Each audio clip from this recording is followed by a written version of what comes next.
আজ ২১শে জুন এবং গতকাল থেকে আমরা বিভিন্ন কর্মসূচির মধ্য দিয়ে যাচ্ছি এবং আজকে যারা আপনারা 100.1 FM গোল্ড টিউন করেছেন তাদের কারোর কাছে বিষয়টা একেবারেই আর অজানা নয়, একেবারেই না। আজকে কিন্তু আন্তর্জাতিক যোগ দিবস এবং গতকাল থেকে আমরা যেটা বললাম যে এর উদযাপন শুরু হয়েছে, আজকে ভোরবেলা থেকে এর উদযাপন হয়েছে। আর এখন মানে হাতে কলমে কাজ করার পর যখন একটু বিশ্রামের সময়, তখনও কিন্তু আমরা এই বিষয়টা নিয়ে চর্চা করব এবং জেনে নেব এমন অনেক অজানা জিনিস একজন বিশেষজ্ঞের কাছ থেকে, যেগুলো জানলে হয়তো কোথাও কোথাও আমরা যোগ করছি, একটু ভুল হয়ে যাচ্ছে, সেটা শুধরে নেওয়া যায়, কিংবা একেবারেই করছি না, কোথাও একটা মোটিভেশনের অভাব ঘটছে, পাবো একদম সেই জায়গার ঘাটতিটা কিন্তু পূরণ হয়ে যায়। আর এই কারণেই এই মুহূর্তে আমাদের সঙ্গে রয়েছেন মাননীয় যোগ বিশেষজ্ঞ ডাক্তার বিপ্লব বর্মন। এই মুহূর্তে তিনি রয়েছেন ওয়েস্ট বেঙ্গল গভর্নমেন্টের একজন যোগা ফিজিশিয়ান হিসেবে এবং পাশাপাশি যাদবপুর ইউনিভার্সিটির গেস্ট লেকচারার হিসেবে, অবশ্যই যোগ বিষয়ে। তো তার থেকে আমরা জেনে নেব নানা বিষয়। আমাদের মনে নানা প্রশ্ন রয়েছে, আপনাদের মনেও অনেক প্রশ্ন রয়েছে। তার জন্য তো আপনাদের জন্য 100.1 FM গোল্ডের ফেসবুক পেজ এবং আকাশবাণী কলকাতার ফেসবুক পেজ রয়েছে খোলা, সেখানে আপনাদের প্রশ্ন নিয়ে চলে আসবেন। আর এই মুহূর্তে আপনাদের সঙ্গে পরিচয় করিয়ে দিই ডাক্তার বিপ্লব বর্মনের সঙ্গে। নমস্কার। নমস্কার। অনেক অনেক মানে ধন্যবাদ জানাই যে আপনি আজকে আপনার অনেক ব্যস্ততা, তার ভেতরেও যে আপনি আমাদেরকে এই সময়টা দিয়েছেন, তার জন্য আমাদের অসম্ভব ভালো লাগছে। একদম প্রথমেই যেটা জানতে চাইবো, এই যে আন্তর্জাতিক যোগ দিবস, হ্যাঁ, এই যে ২১শে জুন এই দিনটা এইভাবে আমরা পালন করছি, এই উদযাপনটা কবে কিভাবে শুরু হলো?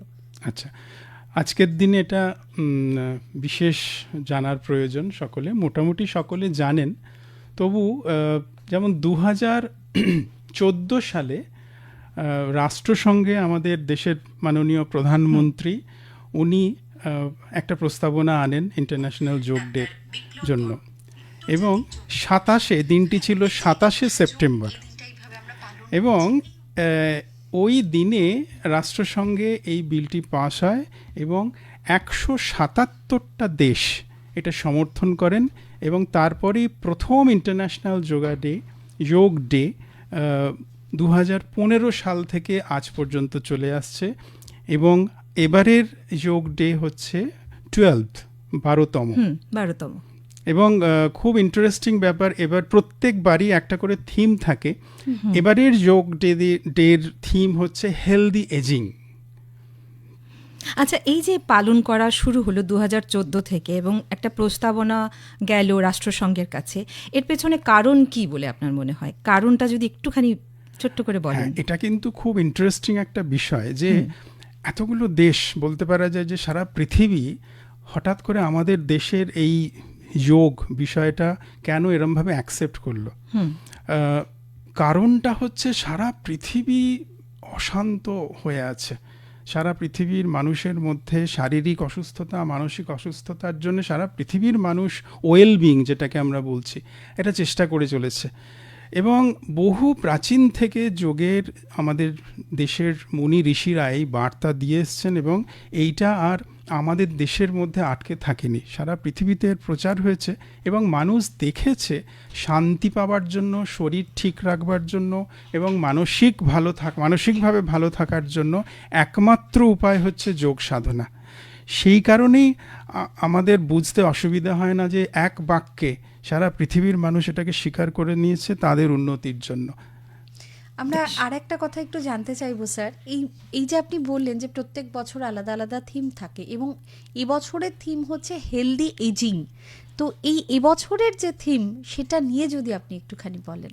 হ্যাঁ, আমাদের সকলের বয়স ক্রমশ বাড়ছে, ক্রোনোলজিক্যাল এজ এটা তো হবেই, এটা তো আমরা তো আটকাতে পারবো না, কিন্তু আরেকটা এজ আছে ফিজিওলজিক্যাল এজ, হ্যাঁ, এবং মনের বয়স।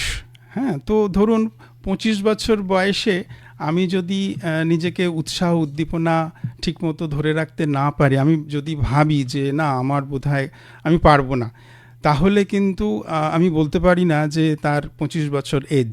আমরা বলতেই পারি 25 বছর বয়সেই তার এজটা আর একটু বেড়ে গেছে। আবার পাশাপাশি একজন 60-70 বছরের একটা মানুষ, সে যদি স্বাভাবিকভাবেই ওই বয়সে আমাদের ফিজিওলজিক্যাল সিস্টেম একটু ডাউন হয়ে যায়, ফ্লেক্সিবিলিটি কমে যায়, হার্টের নানা রকম সমস্যা তৈরি হয়, মাসল পাওয়ার কমে যায়, তো এটা খুব স্বাভাবিক। কিন্তু যদি কেউ নিয়মিত যোগ অভ্যেস করে এবং ডিসিপ্লিন একটা লাইফস্টাইলের মধ্যে দিয়ে যায়, তাহলে হেলদি এজিং মানে হচ্ছে যে আমি একটা বয়স পরে আমি নিজের কাজটা নিজে করতে পারবো, আমি শারীরিকভাবে সক্ষম থাকবো, হ্যাঁ, এবং বয়সকালে যে ভুলে যাওয়া, যে নানা রকম ছোট ছোট সমস্যাগুলো হয়, ফিজিওলজিক্যাল সমস্যা, সেটাকে আমরা ডিলে করে দিতে পারি। তারপরে যেদিন প্রকৃতির ডাক আসবে সেদিন তো আমাদের শরীর ছেড়ে চলে যেতে হবে, এটা খুব সত্যি কথা। কিন্তু সুস্থ অবস্থায় সচেতনভাবে যতদিন পৃথিবীতে থাকবো, ততদিন যদি আমি শরীরটাকে হেলদি রাখতে পারি, সেটা আমাদের দেশ এবং সমাজের কাছে একটা বিরাট বড় প্রাপ্তি। অবশ্যই সুস্থভাবে এগিয়ে যাবে, পৃথিবী এগিয়ে যাবে। বেশ, আচ্ছা, এই তো পৃথিবী এগিয়ে যাবার বার্তা আপনি দিলেন। যদি আমরা যোগব্যায়ামের সঙ্গে থাকি, এই যে যোগব্যায়াম একটা ইতিহাস আছে, যে কোথা থেকে এলো, উৎপত্তি কোথা থেকে, সেই সম্পর্কে যদি 2-4 কথা বলেন আর কি। আচ্ছা, এটা অনেক অনেক প্রাচীন, এটা অনেক বড় বিষয়, অনেক প্রাচীন কালের বিষয়। ধরুন, ভারতবর্ষ এমন একটা দেশ, যে দেশে আমরা আত্মিক উন্নতির নানা রকম চর্চা যুগ যুগ ধরে হয়ে চলেছে, হ্যাঁ, এবং বিভিন্ন সময়ে বিভিন্ন স্কুল অফ থট, বিভিন্ন পদ্ধতি ডেভেলপ হয়েছে। আমি যদি ধরুন সেই সিন্ধু সভ্যতা, বৈদিক যুগে দেখি, সেখান থেকেও আমরা তথ্য পাচ্ছি। সিন্ধু সভ্যতার যুগে যে ধরনের মুদ্রাগুলো খুঁজে পাওয়া গেছে, সেখানে ধ্যান করছেন এরকম ছবি আমরা পাচ্ছি। আবার ধরুন বৈদিক যুগে, মানে উপনিষদে কিন্তু একটা সাবজেক্টই আছে, যোগ উপনিষদ, যেখান থেকে আমরা এই যে ব্রিথ কন্ট্রোল, প্রাণায়াম, মেডিটেশনের নানা রকম টেকনিক আজ থেকে হাজার হাজার বছর আগে ঋষিরা আমাদের দিয়ে গেছে। এর পরের যুগটা ধরুন মহাভারতের যুগ, হ্যাঁ, তো গীতা থেকে আমরা যোগের নানা রকম দিক পাই, যেমন জ্ঞানযোগ, কর্মযোগ, ভক্তিযোগ। সুতরাং আমরা ধরে নিতেই পারি যে সেই সময়ও যোগের যে কনসেপ্ট, সেগুলো কিন্তু মানুষ পালন করত। এরপরে মডার্ন যেটা, সেটা ঋষি পতঞ্জলি, হ্যাঁ, এটা ধরুন খ্রিস্ট জন্মের প্রায় 2 থেকে 3 অব্দ, এরম একটা অ্যাপ্রক্স ধরা যেতে পারে।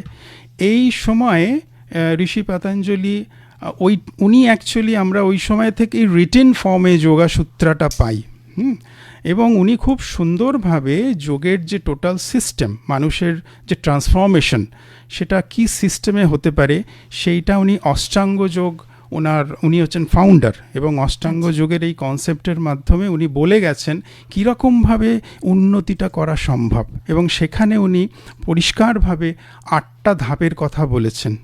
যোম, নিয়ম, আসন, প্রাণায়াম, প্রত্যাহার, ধারণা, ধ্যান, সমাধি। এবং সেখানে উনি যোগের যে ডেফিনেশন দিয়েছেন, সেখানে হচ্ছেন চিত্তবৃত্তির নিরোধ যোগ। অর্থাৎ চিত্ত মানে মন, বুদ্ধি, অহংকার, এটা চিত্তবৃত্তি, বৃত্তি মানে ওয়েভস অফ থট, হ্যাঁ, আমাদের যে নানা রকম চিন্তা ভাবনা, নানা রকম ইচ্ছা, সঙ্গে নানা চিন্তা ভাবনা, যত আমরা চিন্তা ভাবনা করি, এগুলো সবগুলোকে আমরা বলছি যে বৃত্তি। তো উনি কি বলছেন, এই বৃত্তিটার স্টপ, হ্যাঁ, চিত্তবৃত্তির নিরোধ, হ্যাঁ, মানে একটা সময় আসবে মানুষের মনের আর কোনো তরঙ্গ থাকবে না, মানুষের মনে আর কোনো ইচ্ছে থাকবে না, হ্যাঁ, মানুষের কোনো, এবং মানুষ খুব সুন্দর, শান্ত, কনসেন্ট্রেটেড একটা মাইন্ড নিয়ে তার ট্রান্সফরমেশন হবে, এবং আমি সমাধি অবস্থায় চলে যাব, এবং আত্মা পরমাত্মার সাথে মিলে যাবে। এইটা একটা কনসেপ্ট, এই ধরনের বিষয়। বেশ, আপনি যে কথাটা বললেন, যেটা আমার মানে ভীষণভাবে মনে হয় ব্যক্তিগতভাবে, যে মানসিক দিক থেকে এখন আমরা ভীষণভাবে বিক্ষিপ্ত হয়ে যাচ্ছি। যত আমাদের টেকনোলজির উন্নতি ঘটছে, যাই ঘটছে, যে কোনো কারণেই হোক, মানসিকভাবে আমরা ভীষণভাবে ঘেঁটে যাচ্ছি, বিক্ষিপ্ত থাকছি, এবং মনোসংযোগের একটা খুব অভাব ঘটছে। মানে একটা কোনো নির্দিষ্ট বিষয়ে আমরা কনসেন্ট্রেট করা, ফোকাস করা, এটা হচ্ছে না। আপনার কথা শুনতে শুনতে মনে হলো যে যোগ এক্ষেত্রে একটা খুব গুরুত্বপূর্ণ ভূমিকা পালন করতে পারে। নিশ্চিতভাবে, তার কারণ আমরা যদি একটু অ্যানালিসিস করি, আমরা দেখতে পাবো টোটাল যে যৌগিক ট্র্যাডিশন, পতঞ্জল যোগ দর্শন, এটা পুরোটাই কিন্তু মনের সাধনা। এবং আজকে মানুষের অ্যাকচুয়ালি সারা পৃথিবীর মানুষের সমস্যাটা কি? সারা পৃথিবীর মানুষের সমস্যা কিন্তু অশান্ত মন। এবং মডার্ন সাইকোলজি এটাকে খুব সুন্দরভাবে দেখছে। যেমন ধরুন tension, anxiety, frustration, depression, conflict, confusion, তো এগুলোকে আমরা একসাথে যোগের ভাষায় বলছি অশান্ত মন। এবং এক্ষেত্রে বশিষ্ঠ মুনি বশিষ্ঠ সংহিতায় খুব মানে রেলেভেন্ট কিছু তথ্য দিয়েছেন। উনি বলছেন যে মনঃ প্রশমন যোগাহ উপায়া, অর্থাৎ অশান্ত মনকে শান্ত করাই হচ্ছে যোগ। সুতরাং এনিহাও আমরা যদি আমাদের এই অশান্ত মনকে শান্ত করে ফেলতে পারি তাহলেই কিন্তু প্রবলেম সলভ। এবং বর্তমানে দেখা গেছে, এবং এটা মডার্ন মেডিকেল সায়েন্স মেনেও নিয়েছে, যে আমাদের যত রোগ সব কিন্তু সাইকোসোম্যাটিক মানে সাইকো মানে মন, সোমা মানে বডি। সুতরাং মনের বিকার থেকে, মনের অসুস্থতা থেকেই শরীরের অসুস্থতাটা তৈরি হয়। এবং আজ থেকে হাজার হাজার বছর আগে বশিষ্ঠ মুনি এটা বলে গেছেন, যে ব্যাধি, আধিজ ব্যাধি, অনাধিজ ব্যাধি, এইসব তথ্যগুলো আমরা আমাদের স্ক্রিপচার থেকে পাচ্ছি, ভারতীয় যে দর্শন, সেখানে পরিষ্কারভাবে বলে গেছেন যে অশান্ত মনই হচ্ছে আমাদের রোগের কারণ। এবং সলিউশন হিসেবেও অনেক পদ্ধতি বলে দেওয়া হয়েছে বিভিন্ন ট্র্যাডিশনে, বিভিন্ন স্কুল অফ থটে। আচ্ছা, এই অশান্ত মন নিয়ে আপনি বললেন, অশান্ত মন মানেই তো সেখানে একটা মানসিক চাপ, একটা উদ্বেগ অটোমেটিক্যালি এসে যায়। তো আমরা যোগ থেকে কিভাবে, মানে যদি আপনি কয়েকটা আসনের নাম করেও বলেন, বোধহয় আমাদের বন্ধুদের ক্ষেত্রে একটু বুঝতেও সুবিধে হবে যে এই আসনগুলোর মধ্যে দিয়ে গেলে আমরা মানসিক অশান্তি দূর করতে পারি, মানসিক চাপ, উদ্বেগ এগুলোকে কমাতে পারি, যদি একটু সেই ব্যাপারে আলোকপাত করেন। আচ্ছা, খুব ভালো প্রশ্ন। এখন সবার আগে না যোগ কথাটা বোঝা দরকার, তাহলে কিন্তু এইটা মানে সায়েন্টিফিক্যালি সকলে বুঝতে পারবে। তো যোগ মানে কি যুক্ত হওয়া, সংস্কৃত যুজ ধাতু থেকে এটা এসছে। তো এখানে প্রশ্ন, যুক্ত হওয়া মানে কিসের সাথে কিসের যুক্ত হওয়া, এটা জানা জরুরি। তাহলে এর পরের প্রশ্ন এটা আসে যে তাহলে কি আমি যুক্ত নই? উত্তর হচ্ছে না, আমি যুক্ত নই। তাহলে আমি কোথায় যুক্ত? আমি যুক্ত হচ্ছে এক্সটার্নাল ওয়ার্ল্ডের নানা কিছুতে, আমার নানা রকম ইচ্ছে অনিচ্ছে, ভালো লাগা মন্দ লাগা। তো এই যে ভালো লাগা মন্দ লাগা, এক্সটার্নাল ওয়ার্ল্ডে আমার মন যুক্ত, এখান থেকেই কিন্তু আমাদের অশান্ত মনের সৃষ্টি হচ্ছে। এবং আমি পেলে ভালো লাগছে, এবং সেই ভালো লাগাটাও কিন্তু সাময়িক। ধরুন একটা ভালো মোবাইল আমি পেলাম, সেটা কিছুক্ষণ ভালো লাগলো, তারপরে আর সেই ভালো লাগাটা কাজ করলো না। এরকমভাবে কিন্তু মন বাইরের দিকে ছুটছে। যোগে কিন্তু আসল ভালো লাগা, আনন্দের রহস্যের কথা বলা হচ্ছে। সমস্ত ভালো লাগা, সমস্ত আনন্দ কিন্তু আমার ভেতরেই আছে। কারণ আত্মার যে স্বরূপ, সচ্চিদানন্দ স্বরূপ, সৎ চিৎ এবং আনন্দ, এই আনন্দটাই কিন্তু আমি নানা কিছুর মাধ্যমে রিফ্লেক্ট করতে চাই। মোবাইলটা কিন্তু আমার আনন্দের কারণ না। অ্যাকচুয়ালি আমার ভেতরে আনন্দ আছে, সেটাই মোবাইলটা পেয়ে আমি একটুখানি রিফ্লেক্টেড হলাম। এবারে যৌগিক পদ্ধতিগুলো এইটাই খুঁজতে সাহায্য করে, সেটা আমি আসন, প্রাণায়াম, নানা রকম যে পদ্ধতিগুলো আছে। এবার সারা পৃথিবী যোগ করি, এইটা মানে যেটা বুঝি আমরা বুঝি সেটা হচ্ছে যে আমি আসন করি। কিন্তু বিষয়টা তা নয়। আসন হচ্ছে অষ্টাঙ্গ যোগের একটা পার্ট, যম নিয়ম আসন, থার্ড স্টেপ। কিন্তু এছাড়াও আরও অনেকগুলো স্টেপস আছে যে স্টেপসগুলো ফলো করা দরকার। তাহলে একটা মানুষ যোগ করলে অনেক বেশি উন্নত জীবন সে পেতে পারে। এক্ষেত্রে আপনার যেটা প্রশ্ন ছিল যে কি করে অশান্ত মনকে শান্ত করব। ধরুন একটা মানুষ আসন করছে, আসন কি বিভিন্ন ধরনের বেন্ডিং, এবং বেন্ডিং মানে কি সেখানে মাসল কন্ট্রাকশন, আমি সামনে ঝুঁকছি, আমি পেছন দিকে বেঁকছি, আমি সাইডে বেঁকছি। তো এই বেন্ডিং মানেই মাসল কন্ট্রাকশন, এবং মাসল কন্ট্রাকশনটা যে আমি করছি মন সেটা অনুভব করছে। আমার একটু লাগছে, কোথাও আরাম লাগছে, স্ট্রেচিংটা আমি অনুভব করছি। এই যে অনুভব করছি, আমি মনকে বাধ্য করছি এক্সটার্নাল ওয়ার্ল্ডে যে মনটা ছড়িয়ে আছে সেখান থেকে এসে তুমি আমার শরীরে এসো এবং এই কন্ট্রাকশনটা অনুভব করো। এখানে মনোযোগ হ্যাঁ, দাও। ওই জন্যে যোগ কর্ম সুকৌশলম। আমরা একটা কৌশল, এটা গীতার কথা। হ্যাঁ, আমরা একটা কৌশল অবলম্বন করছি, যে কৌশলের মাধ্যমে আমরা মনকে বাধ্য করছি তুমি যতই অশান্ত হও, যেখানেই থাকো, তুমি আমার শরীরে এসো। This is union. তো প্রথমে আমরা শরীর আর মনের যুক্তিকরণ করলাম। তো যখনই আমার মন, অশান্ত মন আমার শরীরে যুক্ত হয়ে গেল, ফার্স্ট স্টেপটা কিন্তু মিটে গেল আমার। হ্যাঁ, কি অশান্ত মন কিন্তু শান্ত হয়ে গেল। এবং পতঞ্জল যোগ দর্শনে স্টেট অফ মাইন্ড, চিত্তভূমি, হ্যাঁ, মানে মনের অবস্থাকেও 5টা ভাগে দেখা হচ্ছে। ক্ষিপ্ত, বিক্ষিপ্ত, মূঢ়, একাগ্র এবং নিরুদ্ধ। মূঢ় মানে ধরুন একদম ডাল, হ্যাঁ, কোনো রকম করার ইচ্ছেই নেই। হ্যাঁ, ক্ষিপ্ত বলি না আমরা কথায়, যে ক্ষেপে গেছে একদম, মানে extremely restlessness of the mind. বিক্ষিপ্ত মন, বিক্ষিপ্ত মন মানে হচ্ছে ধরুন আমি আপনার সাথে কথা বলছি, আমার মনটা হয়তো বাড়িতে, আমার মনটা এখন মন বেশিরভাগ সময় ফেসবুকে থাকে, হোয়াটসঅ্যাপে থাকে, মোবাইলে থাকে। তো ডিস্ট্রাকশনের একটা খুব মারাত্মক ব্যাপার হচ্ছে মোবাইল ফোন। তাহলে এটাকে আমরা বিক্ষিপ্ত মন বলছি। এই বিক্ষিপ্ত মনটা কিন্তু খুব মারাত্মক। হ্যাঁ, তো যোগের উদ্দেশ্য এগুলো থেকে সরিয়ে আর যে দুটো পার্ট আছে সেটা হচ্ছে একাগ্র আর নিরুদ্ধ। একাগ্র মানে কনসেন্ট্রেটেড মাইন্ড, এবং নিরুদ্ধ মানে এটা খুব উন্নত একটা অবস্থা, চিত্তবৃত্তির নিরোধ। এখানে মনের কোনো তরঙ্গ নেই। এটা একমাত্র সাধনার মাধ্যমেই সম্ভব। কিন্তু সমস্ত মানুষ যদি একাগ্র মনটা অ্যাচিভ করতে পারে, তাহলে পৃথিবীর সমস্ত কাজ তার পক্ষে অনেক সোজা হয়ে যাবে। অবশ্যই অবশ্যই। এবারে কিছু শারীরিক, আমি বলছিলাম কয়েকটা আসন যদি মানে আমাদের শ্রোতা বন্ধুদের জন্য বলে দেন মানসিক চাপ কমানোর, তারপরে আমরা শারীরিক সমস্যায় আসছি। হ্যাঁ, অ্যাকচুয়ালি আমি একটু এক্সপ্লেন করলাম যে মানসিক সমস্যা কমাতে এইটা কিরমভাবে কাজ করে। সেক্ষেত্রে আমি বলবো যে সহজ কিছু আসন আপনি মন দিয়ে প্র্যাকটিস করুন, অনুভব করে প্র্যাকটিস করুন। যেমন ধরুন আমাদের ইন্টারন্যাশনাল যোগা ডের যে প্রোটোকল, সেখানে কিন্তু খুব সহজ পশ্চার বলে দেওয়া আছে। যেমন তাড়াসন, হ্যাঁ, সাইড বেন্ডিং করতে পারেন, অর্ধকোটি চক্রাসন, অর্ধচন্দ্রাসন, ভুজঙ্গাসন, শলভাসন, একপদ শলভাসন, মকরাসন যেটা খুব রিল্যাক্সিং পশ্চার, এবং শবাসন যেটা খুব সহজ কিন্তু আসলে কিন্তু খুব শক্ত। কেন? শবাসনে কি করতে হবে? সব মানে মৃতদেহ, আমি শুয়ে থাকবো কিন্তু আমি ভাববো আমি মারা গেছি, দ্যাট ইজ ভেরি ডিফিকাল্ট। তো যখনই এটা করা হবে অশান্ত মন কিন্তু অটোমেটিক্যালি শান্ত হবে।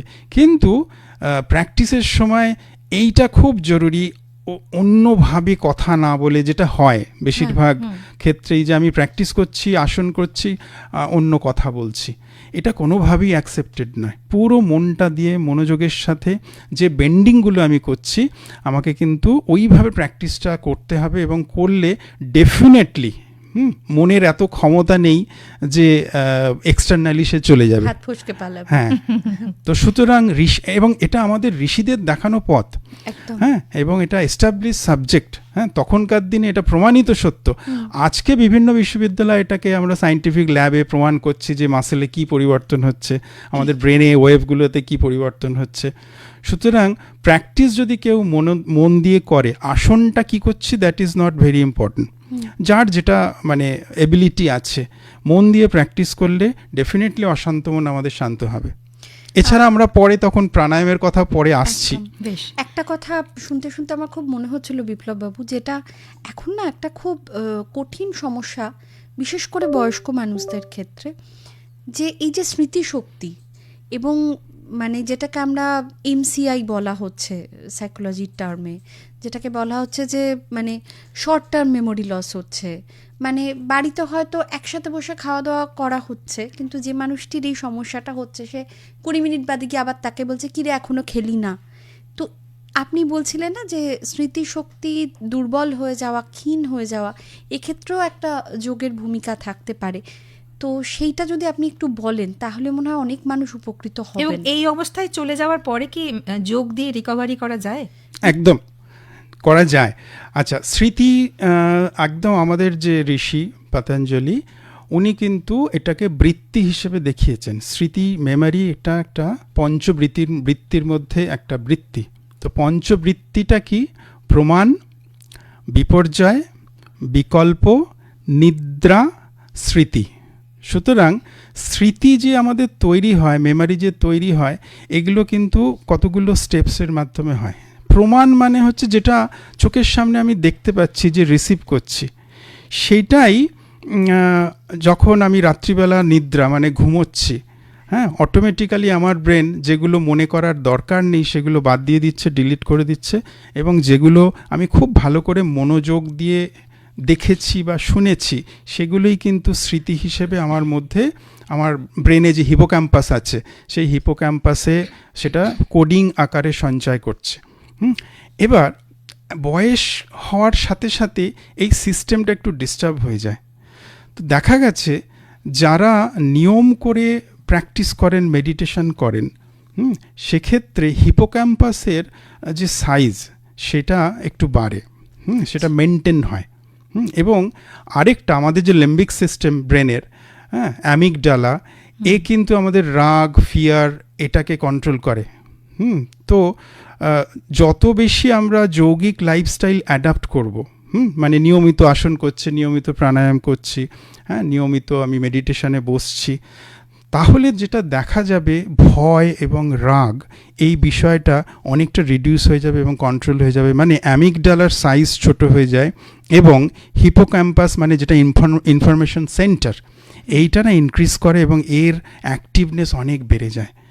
এবং আমরা দেখেছি যে যারা ধরুন নিয়মিত প্র্যাকটিস করেন, তাদের মেমোরি আর যারা নিয়মিত প্র্যাকটিস করেন, দুজনের মধ্যে কিন্তু অনেক তফাৎ। হ্যাঁ, এবং আরেকটা জিনিসও, ধরুন আমার শারীরিক সক্ষমতা যদি থাকে, সেটা কিন্তু আমাকে ভয় থেকে মুক্ত করে দেয়। হ্যাঁ, একটা ধরুন এজেড পারসন, সে যদি শারীরিকভাবে সক্ষম না হয়, তার মাসল পাওয়ার খুব যদি উইক হয়, তার হয়তো শ্বাস প্রশ্বাসের ক্ষমতা ঠিকমতো নেই, হ্যাঁ, তাহলে তার অটোমেটিক্যালি তার জীবন সম্পর্কে বাঁচবার ইচ্ছেটাও কিন্তু কমে যাবে। হ্যাঁ, তো আমরা যদি মানে আত্মবিশ্বাস, হ্যাঁ, তো আমরা যদি এই সাইড বাই সাইড, মানে এটা একটা টোটাল ব্যাপার। আমরা যদি ধরুন মাসল পাওয়ারটাকে ইনক্রিজ করছি, তার মতো করে তার ব্রিদিং ক্যাপাসিটিকে বাড়িয়ে দিচ্ছি এবং তাকে বসতে সাহায্য করছি। এখন একটা বয়স পরে সোজা হয়ে বসাটাও অসুবিধে, কোমরে ব্যথা হচ্ছে, হ্যাঁ, এবং এটা করলেই তার ভেতর থেকে ওই যে আমার আত্মার স্বরূপ হচ্ছে সচ্চিদানন্দ স্বরূপ, এইটা আমি প্রত্যেক মুহূর্তে যা যোগ প্র্যাকটিস করলে কিন্তু এটা আবিষ্কার করা যায় প্রত্যেক দিন। তো এটার ফলে যেটা হয়, অহৈতুকী আনন্দের সন্ধান আমি পেতে পারি প্রত্যেক দিন দৈনন্দিন জীবন, এবং প্রত্যেকটা দিন আমার কাছে খুব ইন্টারেস্টিং হয়ে উঠতে পারে। তো ব্যাস, এটা যদি হয়, তাহলে আমি যে রিসিভ করছি প্রত্যেক দিনের ইনফরমেশন, চক্ষু, কর্ণ, নাসিকা, ত্বক, জিহ্বা, এটার মাধ্যমে, সেটা যে ইনফরমেশন আমার ব্রেন সেভ করবে আফটার মানে স্লিপ, গুড স্লিপ, সেটাই সুন্দরভাবে মেমোরিটাকে প্রোটেক্ট করবে। এবং পুওর মেমোরিটাও কিন্তু আমরা দেখেছি অনেক বেশি হেল্প হয় ওই জায়গাটাকে রিকভার করতে। আচ্ছা, এই ক্ষেত্রে যদি একটা দুটো মানে আসনের নাম বলেন। আমি একটুখানি ইন্টারাপ্ট করছি, কারণ আমাদের বেশ কিছু যারা শ্রোতা বন্ধু এবং আজকে দর্শক বন্ধু তারা দেখছেন, তারা কি লিখছেন, তাদের কেমন লাগছে সেটাও একটু ভাগ করে নেবে। এবং আরেকটা প্রশ্ন এসছে, আমরা যাব। আচ্ছা, নাজির হোসেন বিশ্বাস, তিনি লিখছেন, যোগা কোনো হুজুকে বিষয় নয় এবং যোগা তখনই সুফল দেয় যদি তা নিয়মিত এবং ধারাবাহিকভাবে অভ্যাস করি। খুব ভালো লাগছে এই আলাপচারিতা। সীমা দাস লিখছেন, খুব সুন্দর অনুষ্ঠান হচ্ছে, আমরা অনেক গুরুত্বপূর্ণ তথ্য জানতে পারছি। সংযুক্তা ব্যানার্জি, তিনি লিখছেন, হাঁটুর সমস্যা রয়েছে, অস্টিওআর্থ্রাইটিস, অস্টিওপোরোসিস, হাঁটু ভাঙা, মাটিতে ম্যাটে কি বসে আসন করা উচিত, বা আদৌ কি আসন করা উচিত, বা করলে কোন আসন? আচ্ছা, অস্টিওআর্থ্রাইটিস অফ নি, এক্ষেত্রে যেটা করতে হবে, কোয়াড্রিসেপস মাসেলের পাওয়ারটা বাড়াতে হবে। হ্যাঁ, এবারে একটা বিষয় আছে, যেমন ধরুন উৎকট আসন করলে, এই প্রোটোকলে আছে উৎকট আসন, হ্যাঁ, সেটা করলে কিন্তু আমাদের হাঁটুর জোর বাড়বে, কিন্তু যাদের হাঁটুর সমস্যা আছে তারা এটা করবেন না। সেক্ষেত্রে একটু মডিফিকেশন দরকার, কিছু স্পেসিফিক এক্সারসাইজ দরকার, আইসোমেট্রিক কন্ট্রাকশন আমরা বলি। খুব সিম্পল, পাটা ছড়িয়ে বসুন এবং একটা টাওয়েলকে রোল করে আপনি হাঁটুর তলায় দিয়ে দিন, দিয়ে হাঁটু দিয়ে ওই টাওয়েলটাকে প্রেস করুন 1 2 3 4 5 6 7 8 9 10, আবার রিলিজ করে দিন, আবার প্রেস করুন, আবার রিলিজ করে দিন। এইটা করতে থাকুন এবং যখন করবেন তখন অন্তত 30-40 বার, হ্যাঁ, এবং সারাদিনে একাধিকবার, যখনই মনে হবে এটা প্র্যাকটিস করুন। মানে এবং সুযোগ পেলেই করে নিতে হবে। কেন? মাসল পাওয়ার কিন্তু একবার সকালে একবার করি, বিকেলে একবার করি, এইটুকু করলে যথেষ্ট নয়। তার কারণ হচ্ছে যে আমি হাঁটুটাকে নিয়ে অনেক ব্যবহার করছি, হ্যাঁ, এবং এই ব্যবহার করার জন্য হাঁটুর যে জোর, মানে কোয়াড্রিসেপস মাসেলের যে পাওয়ার, সেটা কিন্তু আমার যথেষ্ট নেই, সেই জন্যেই ব্যথাটা হচ্ছে। তো এক্সারসাইজ করে করে এই পাওয়ারটা বাড়াতে হবে। এবং আর পাশাপাশি আর যেটা দরকার, আমরা প্রথমেই যেটা বলি যে আপনি মেঝেতে বসবেন না, বেশি দাঁড়িয়ে থাকবেন না, অনেক বেশি হাঁটাচলা করবেন না, বেশি সিঁড়ি ভাঙবেন না, এগুলো প্রথম ক্ষেত্রে মানতে হবে। তারপরে এক্সারসাইজ করতে করতে যখন কন্ট্রোল হয়ে যাবে বিষয়টা, তখন কিন্তু মেঝেতে বসে প্র্যাকটিস করাটা যেতে পারে, কিন্তু প্রথমে অবশ্যই মেঝেতে বসে করবেন না এই প্র্যাকটিসটা। তাহলে কি বিছানা? হ্যাঁ, একটু উঁচু জায়গায়, মানে যেহেতু পাটা ছড়িয়ে বসতে হবে, তাহলে বিছানাই বেটার। আর একটা মানে আপনার কথার ভেতর থেকে উঠে এলো যে শ্বাস প্রশ্বাসের সমস্যা যাদের থাকে, মানে আমরা যাদেরকে একদম সিওপিডি পেশেন্ট বলি, হ্যাঁ, হয়তো রাত্রিবেলা তাকে ঘুমানোর সময় অক্সিজেন নিতে হচ্ছে, হ্যাপি হাইপক্সিয়া জনিত সমস্যা তার রয়েছে। তো এই ক্ষেত্রে মানে নর্মাল যে ব্রিদিং এক্সারসাইজ আমরা জানি, তার বাইরে যদি আরও কিছু থাকে যেটা যোগের মাধ্যমে তাদের উপশম করতে পারে, যদি একটু বলেন। হ্যাঁ, এটাও খুব সিরিয়াস একটা প্রশ্ন। ধরুন শ্বাসকষ্ট যাদের আছে, সবার আগে আমি বলবো এর প্রপার ডায়াগনোসিস হওয়া দরকার, কারণ সিওপিডি, অ্যাস্তমা এবং আরও অনেক কারণে শ্বাসকষ্ট হতে পারে। কারো হয়তো হার্টের সমস্যা আছে, তার জন্যে শ্বাসকষ্ট হচ্ছে, হ্যাঁ। সুতরাং এইটা আগে ডায়াগনোসিস হওয়া দরকার যে শ্বাসকষ্টের পরিমাণটা কীরকম এবং কোন কারণে শ্বাসকষ্টটা হচ্ছে। এবার দুভাবে আমরা যে ট্র্যাডিশনাল প্রাণায়ামগুলো আমরা করতে বলি, বিভিন্ন ধরনের প্রাণায়াম আছে, দুভাবে এটা কাজ করে। তো যে কোনো প্রাণায়াম করলেই আমাদের যে অ্যাক্সেসরি গ্রুপ অফ মাসল, সেইটা শক্তিশালী হয়, যার ফলে স্বাভাবিকভাবে শ্বাস নেওয়া ছাড়ার যে এবিলিটি, এটাকে আমরা বলছি কোপ আপ ক্যাপাবিলিটি, এটা কিন্তু ইনক্রিজ করে। হ্যাঁ, তো এটা যদি আমরা সাইলেন্টলি ইনক্রিজ করে দিতে পারি একটু একটু একটু একটু করে, তাহলে তার ডিজিজ প্রসেসটা অনেক বেশি অ্যারেস্ট হয়ে গেল। এটা একটা বিষয়। আরেকটা বিষয় হচ্ছে অক্সিজেন রিকোয়ারমেন্ট অ্যাকচুয়ালি যারা প্রাণায়াম করে তাদের কমে যায়, মানে যারা যৌগিক লাইফস্টাইল অ্যাডাপ্ট করেছেন, নিয়মিত প্রাণায়াম করেন, নিয়মিত মেডিটেশনে বসেন, তাদের অটোমেটিক্যালি অশান্ত মন শান্ত হয়। এবং যখনই এটা হয় তখন আমাদের দম নেবার প্রয়োজন কিন্তু কমে যায়। যত আমি স্ট্রেসফুল কন্ডিশনে থাকবো, অ্যাংজাইটিতে থাকবো, তত আমার অক্সিজেন রিকোয়ারমেন্ট বাড়বে, এবং অক্সিজেন রিকোয়ারমেন্ট বাড়া মানেই কিন্তু দম নেবার প্রয়োজন অনেক বাড়বে। হ্যাঁ, মানে মনের সাথে শ্বাস কিন্তু ওতপ্রোতভাবে জড়িত।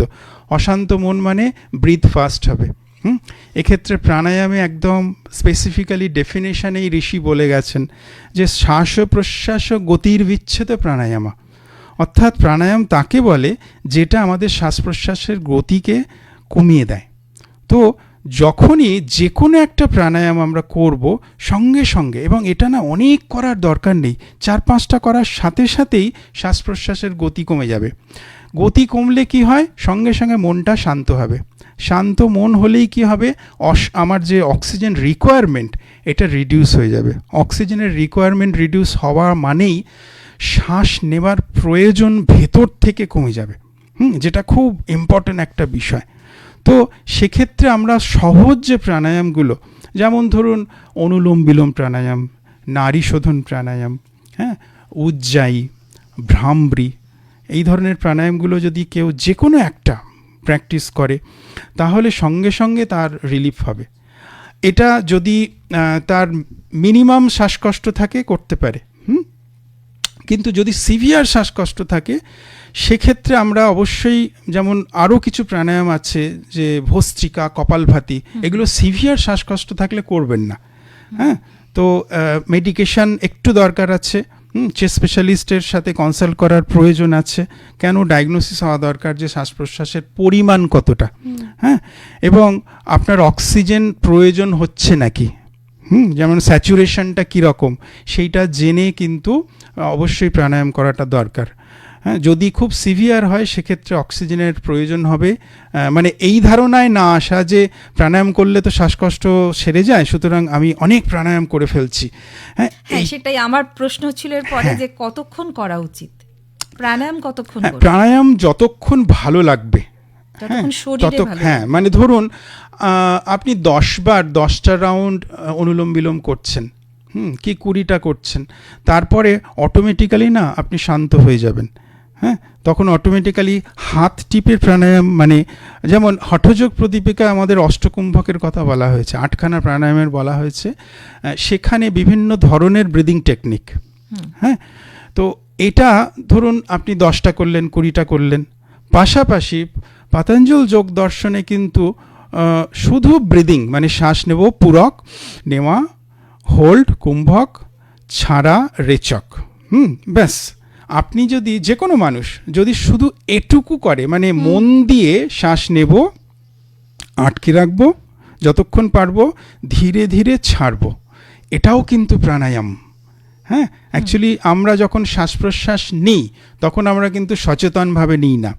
মানে শ্বাস প্রশ্বাস এমন একটা বিষয়, এটা ভলেন্টারিলি অ্যান্ড ইনভলেন্টারি দুটোভাবেই কিন্তু হচ্ছে।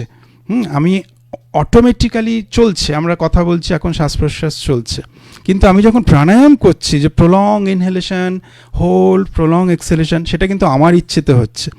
এবং যোগের একটা বিজ্ঞানী সায়েন্টিফিক এটা এক্সপ্লেনেশন, যে ভলেন্টারিলি ইনভলেন্টারি কন্ট্রোল, অর্থাৎ আমি ইচ্ছে করে প্রাণায়ামটাকে লেন্দি করছি, হোল্ড করছি এবং ছাড়ছি, এবং এইটা করার সাথে সাথেই কিন্তু আমার ব্রিথ হোল্ড ক্যাপাসিটি বা ভাইটাল ক্যাপাসিটি, যেটা শ্বাসকষ্টের একটা রোগীর মূল বিষয়, আমরা যদি ভাইটাল ক্যাপাসিটিটাকে বাড়িয়ে দিতে পারি তাহলে ক্রমশ আমরা দেখেছি, এ নিয়ে আমাদের কাজও আছে, যে মেডিসিনের ডোজ কমে যাচ্ছে।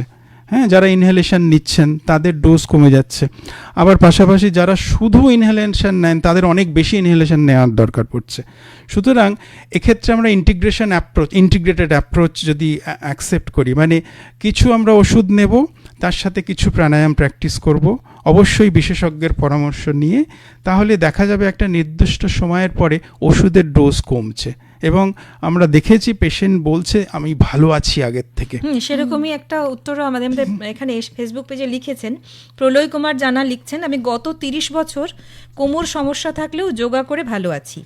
গত 3-4 বছর বেশ কয়েকটি কঠিন ট্রেকিং করেছি, গোমুখ, তপোবন, মদমহেশ্বর, রুদ্রনাথ, এই জায়গাগুলো উনি গেছেন, এই কোমর ব্যথা মানে সত্ত্বেও যোগ করে ভালো আছেন।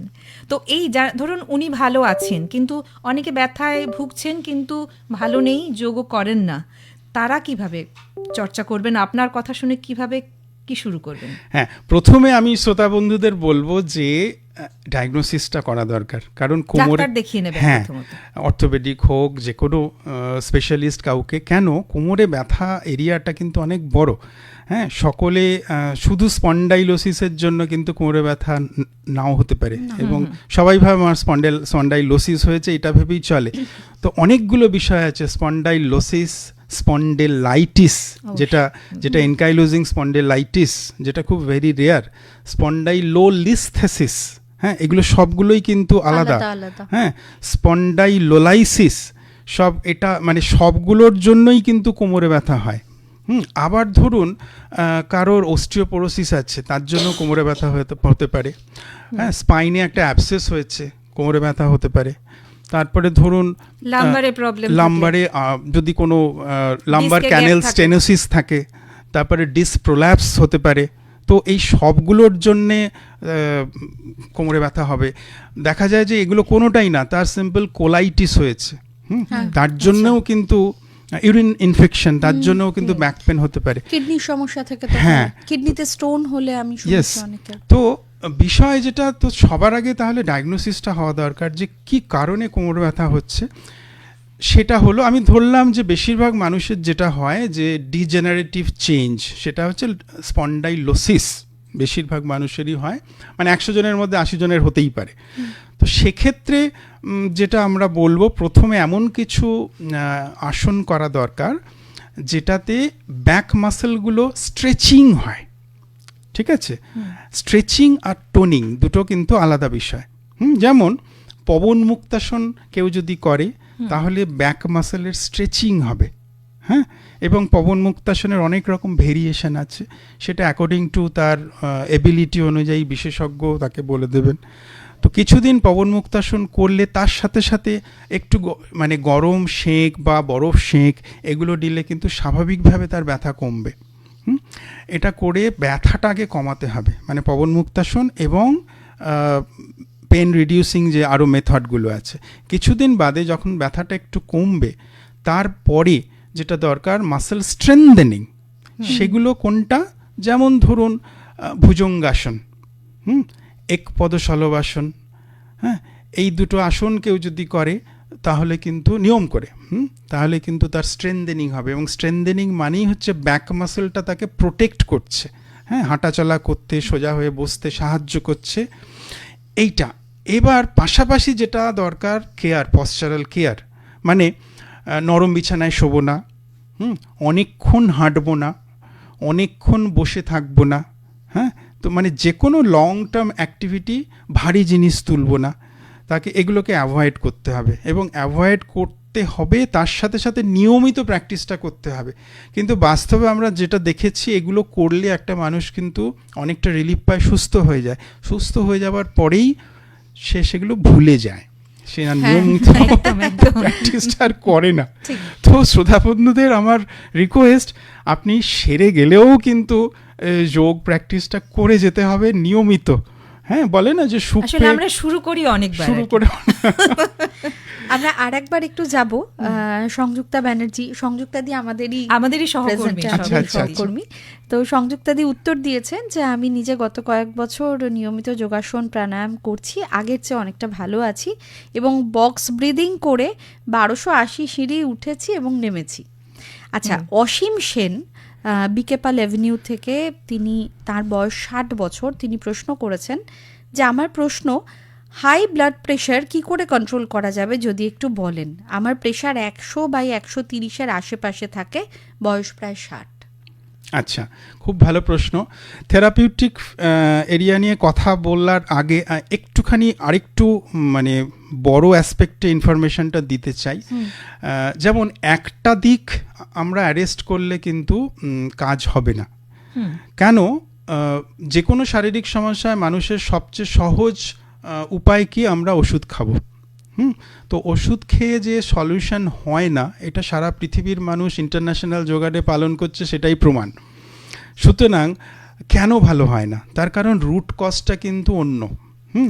এইটা আমরা যদি উপনিষদের ভাষায় আমাদের যে এক্সিস্টেন্স, সেটা 5 লেয়ার এক্সিস্টেন্স।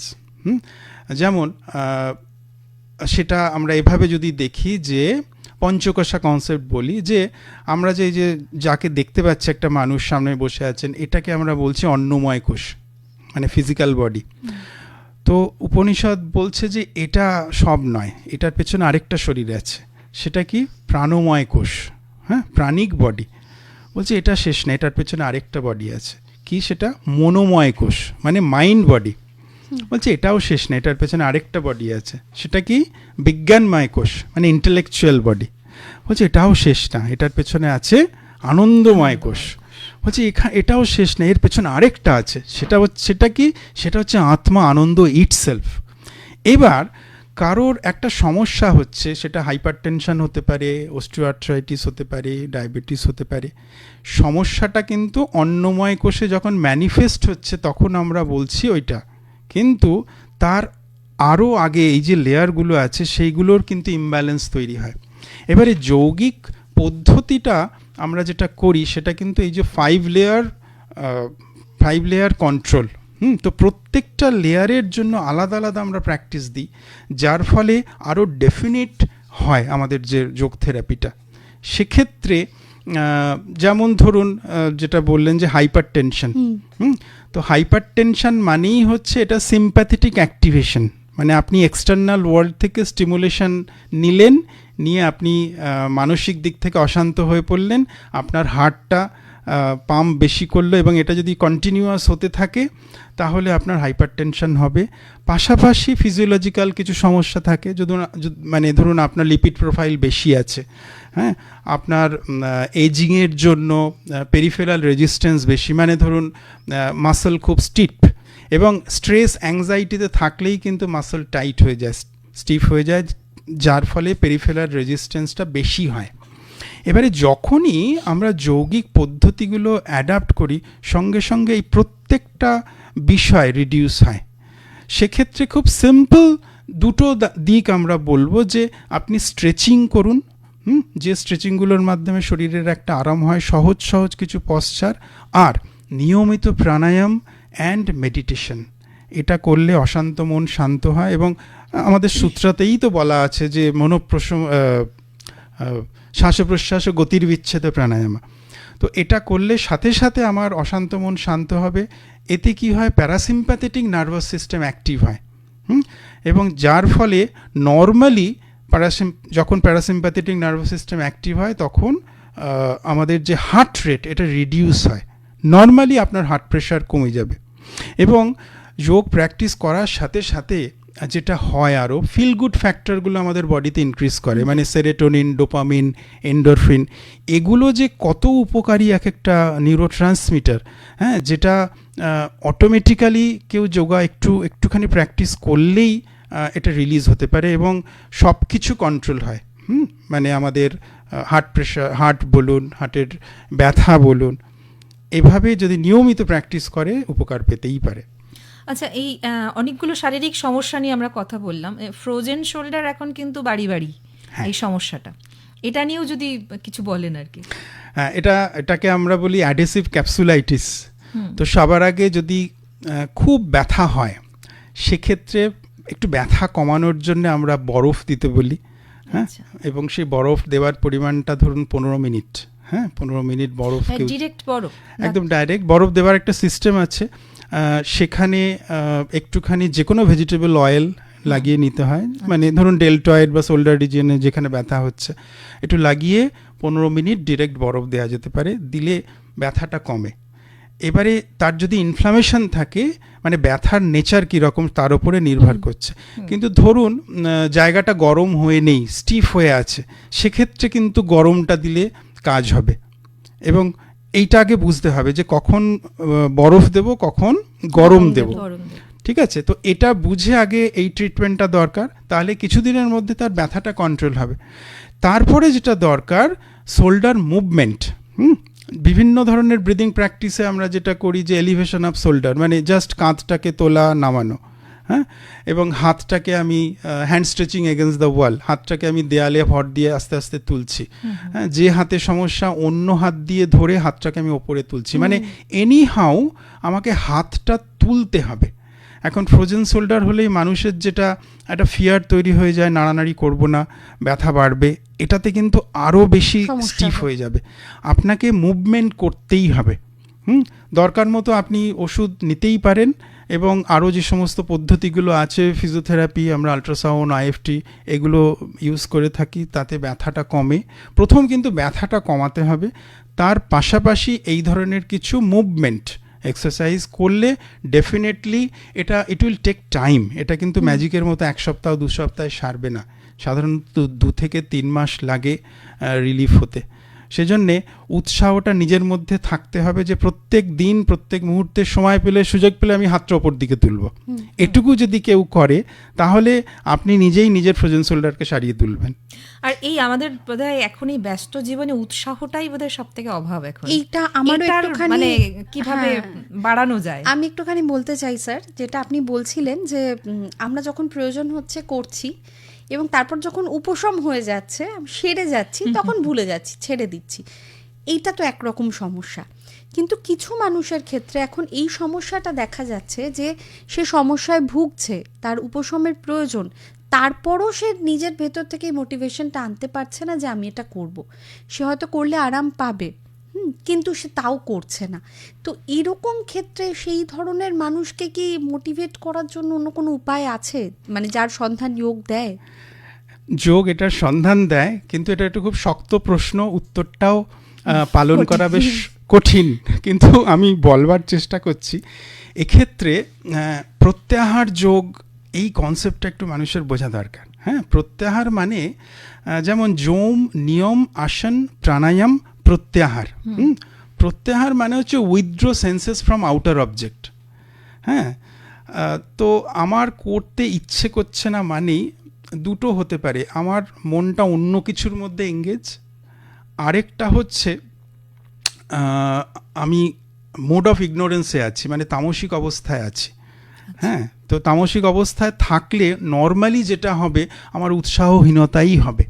হ্যাঁ, তো হঠাৎ করে আমি সাত্ত্বিক বা গুণাতীত অবস্থায় যেতে পারি না। তাহলে প্রথম হচ্ছে আমাকে তামসিক অবস্থা থেকে রাজসিক অবস্থায় আসতে হবে। রাজসিক অবস্থা মানে হচ্ছে অ্যাক্টিভ। মানে সিম্পল আমি অ্যাক্টিভিটির মধ্যে থাকবো, নিজের একটা ডিসিপ্লিন, মিনিমাম ডিসিপ্লিন জীবনের মধ্যে নিজেকে রাখবো, যেগুলো করতে অনেক কিছু করার দরকার নেই। একটু সিম্পল হাঁটবো, একটু প্রাণায়াম করলাম, একটু কপালভাতি করলাম। হ্যাঁ, মানে এন্ট্রি নেওয়াটা খুব জরুরি। হ্যাঁ, এই এন্ট্রি নেওয়াটাই প্রবলেম হয়ে যায় ম্যাক্সিমাম মানুষের ক্ষেত্রে। আমরা যারা বিশেষ করে কাজের জগতের সঙ্গে যুক্ত আছি, বাড়ি এসে মনে হয় একটু রেস্ট নিই, একটু বাড়ির যে কাজগুলো পড়ে আছে সেগুলো করি, তারপরে সময়টা বার করছি, কিন্তু ওই সময়টা আর বেরিয়ে আসে না। এই মোটিভেশন এখানে ডোপামিন একটা খুব মারাত্মক ব্যাপার। ডোপামিন ডিটক্সিফিকেশন আমরা বলি। যে কোনো ভালো লাগার পেছনে কিন্তু ডোপামিন কাজ করে।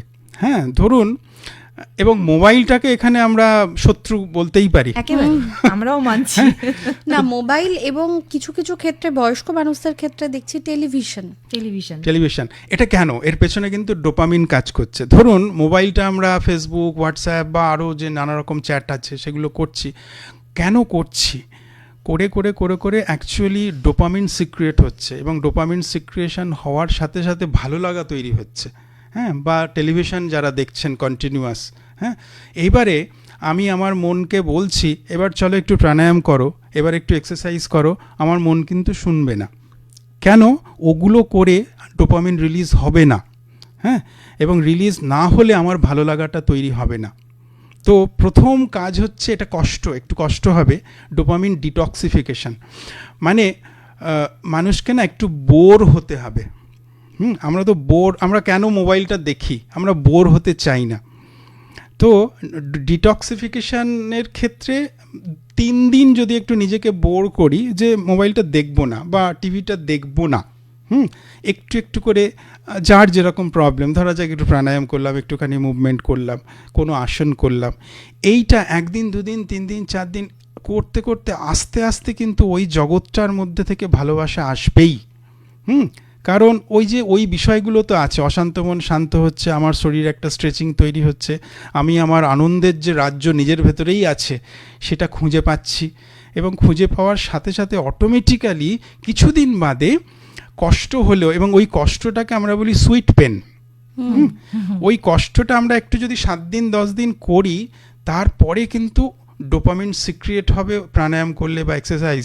তখন কিন্তু উল্টোটা হয়, আমরা দেখেছি যে একদিন এক্সারসাইজ না করলে ভালো লাগছে না, মনটা কিছুতেই বসছে না। তো এইটুকু কিন্তু একটু উৎসাহ উদ্দীপনা নিতে হবে। ওই জন্যে কোনো একজন ট্রেনার, কোনো একজন বিশেষজ্ঞর সঙ্গ পাওয়াটা, মোটিভেশন ওখান থেকে আসে। সঙ্গ, এই যে ইন্টারন্যাশনাল যোগা ডেতে আমরা দেখতে পেলাম সোশ্যাল মিডিয়ায় হাজার হাজার মানুষ পার্টিসিপেট করছে, এটা ভাবা যায় না। হ্যাঁ, তো এটা দেখেই কিন্তু অনেক মানুষ উৎসাহিত হয়ে যাবে, না আমাকে একটু যোগা করতে হবে, আমাকে একটু প্র্যাকটিস করতে হবে। আমিও আজকে উৎসাহিত হয়েছি সকালে টেলিভিশন দেখে। তো এটা ইন্টারন্যাশনাল যোগ ডের এটাই একটা বড় সাফল্য যে কোটি কোটি মানুষ, হ্যাঁ, শুধু আমাদের দেশ বলে না, সারা পৃথিবীর কোটি কোটি মানুষ একসাথে এই প্রোটোকল পালন করছে। এটা আমাদের গর্বের বিষয়, এবং যারা যোগ প্রফেশনে আছেন তাদের জন্যও গর্বের বিষয়। দেশ হিসেবে আমার দেশের মানুষ সারা পৃথিবীতে এটা পালন করছে, অ্যাকসেপ্ট করছে, এটা কত গর্বের বিষয়। আর আমি আমার দেশের মানুষ হয়ে এই সাবজেক্ট থেকে অনেক দূরের নিজেকে সরিয়ে রাখবো, এটা বোধহয় ঠিক নয়। হ্যাঁ, কারণ যদি একটুখানি করি এটা আমারই লাভ। আর একটা মানে জরুরি কথায় একটু যাব স্যার, সেটা হচ্ছে এখন মানে খানিকটা আমাদের খাদ্যাভ্যাস, খানিকটা আমাদের জীবনের ব্যস্ততা, রাতে খুব কম ঘুমোতে পারা এবং অনেকটা সময় বাড়ির বাইরে থাকার ফলে ঘরোয়া খাবার থেকে একটা দূরত্ব তৈরি হওয়া, তো এই বিভিন্ন কারণে ওবেসিটি এটা একটা সমস্যা হচ্ছে। এবং সেক্ষেত্রে আমরা দেখছি বিভিন্ন মানে যে কেউ তার যেটা সহজে তার কাছে পৌঁছানো সম্ভব সেরকম মাধ্যমের পথে হাঁটছেন, কেউ কেউ ডায়েট করছেন, কিন্তু অনেকের কাছেই শুনছি যে আমি যোগা করছি কিন্তু আমার ওজন কমছে না, বা আমি ডায়েট করছি আমার ওজন কমছে না। এইগুলোর মধ্যে এই ব্যালেন্স কোথাও দরকার, যেটা হচ্ছে না আমাদের। প্রথমেই বলি যে নিয়মানুবর্তিতা এটা কিন্তু একটা খুব গুরুত্বপূর্ণ জায়গা।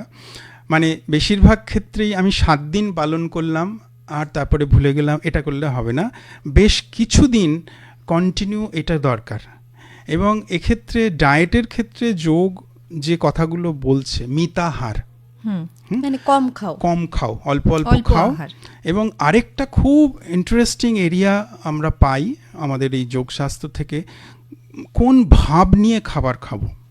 এই যে আমরা খাবার যখন খাচ্ছি তখন বলা হচ্ছে এটা ব্রহ্মকর্ম।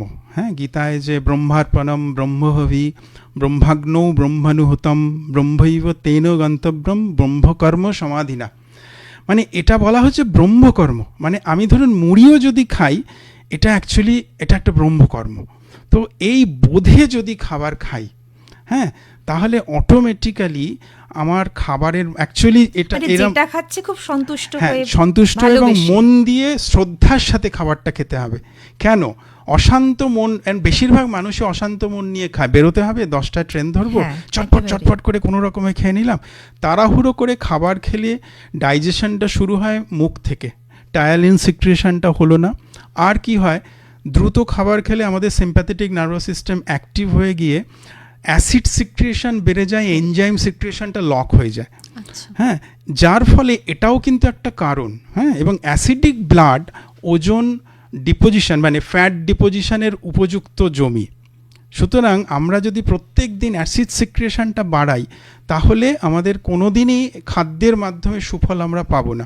সেজন্যে অল্প খাবার খেতে হবে, মন দিয়ে অনুভব করে খাবার খেতে হবে, চিবিয়ে খেতে হবে। এবং যোগে যেটা বলা হচ্ছে যে সাত্ত্বিক আহার করতে হবে। সাত্ত্বিক এবং 3 ধরনের খাবারের কথা বলা হচ্ছে, রাজসিক খাবার, তামসিক খাবার, সাত্ত্বিক খাবার। তামসিক খাবার কোনগুলো? যেগুলো মানে বাসি পচা, ফ্রেশ নয়, এই ধরনের খাবারগুলোকে তামসিক খাবার বলা হচ্ছে। রাজসিক খাবার অতিরিক্ত স্পাইসি ফুড, হ্যাঁ, ফাস্ট ফুড যেগুলো, মাছ মাংস বেশি, এগুলোকে রাজসিক খাবার, মানে যেগুলো খেলে অনেক বেশি আমরা এনার্জি পেয়ে যাব চট করে।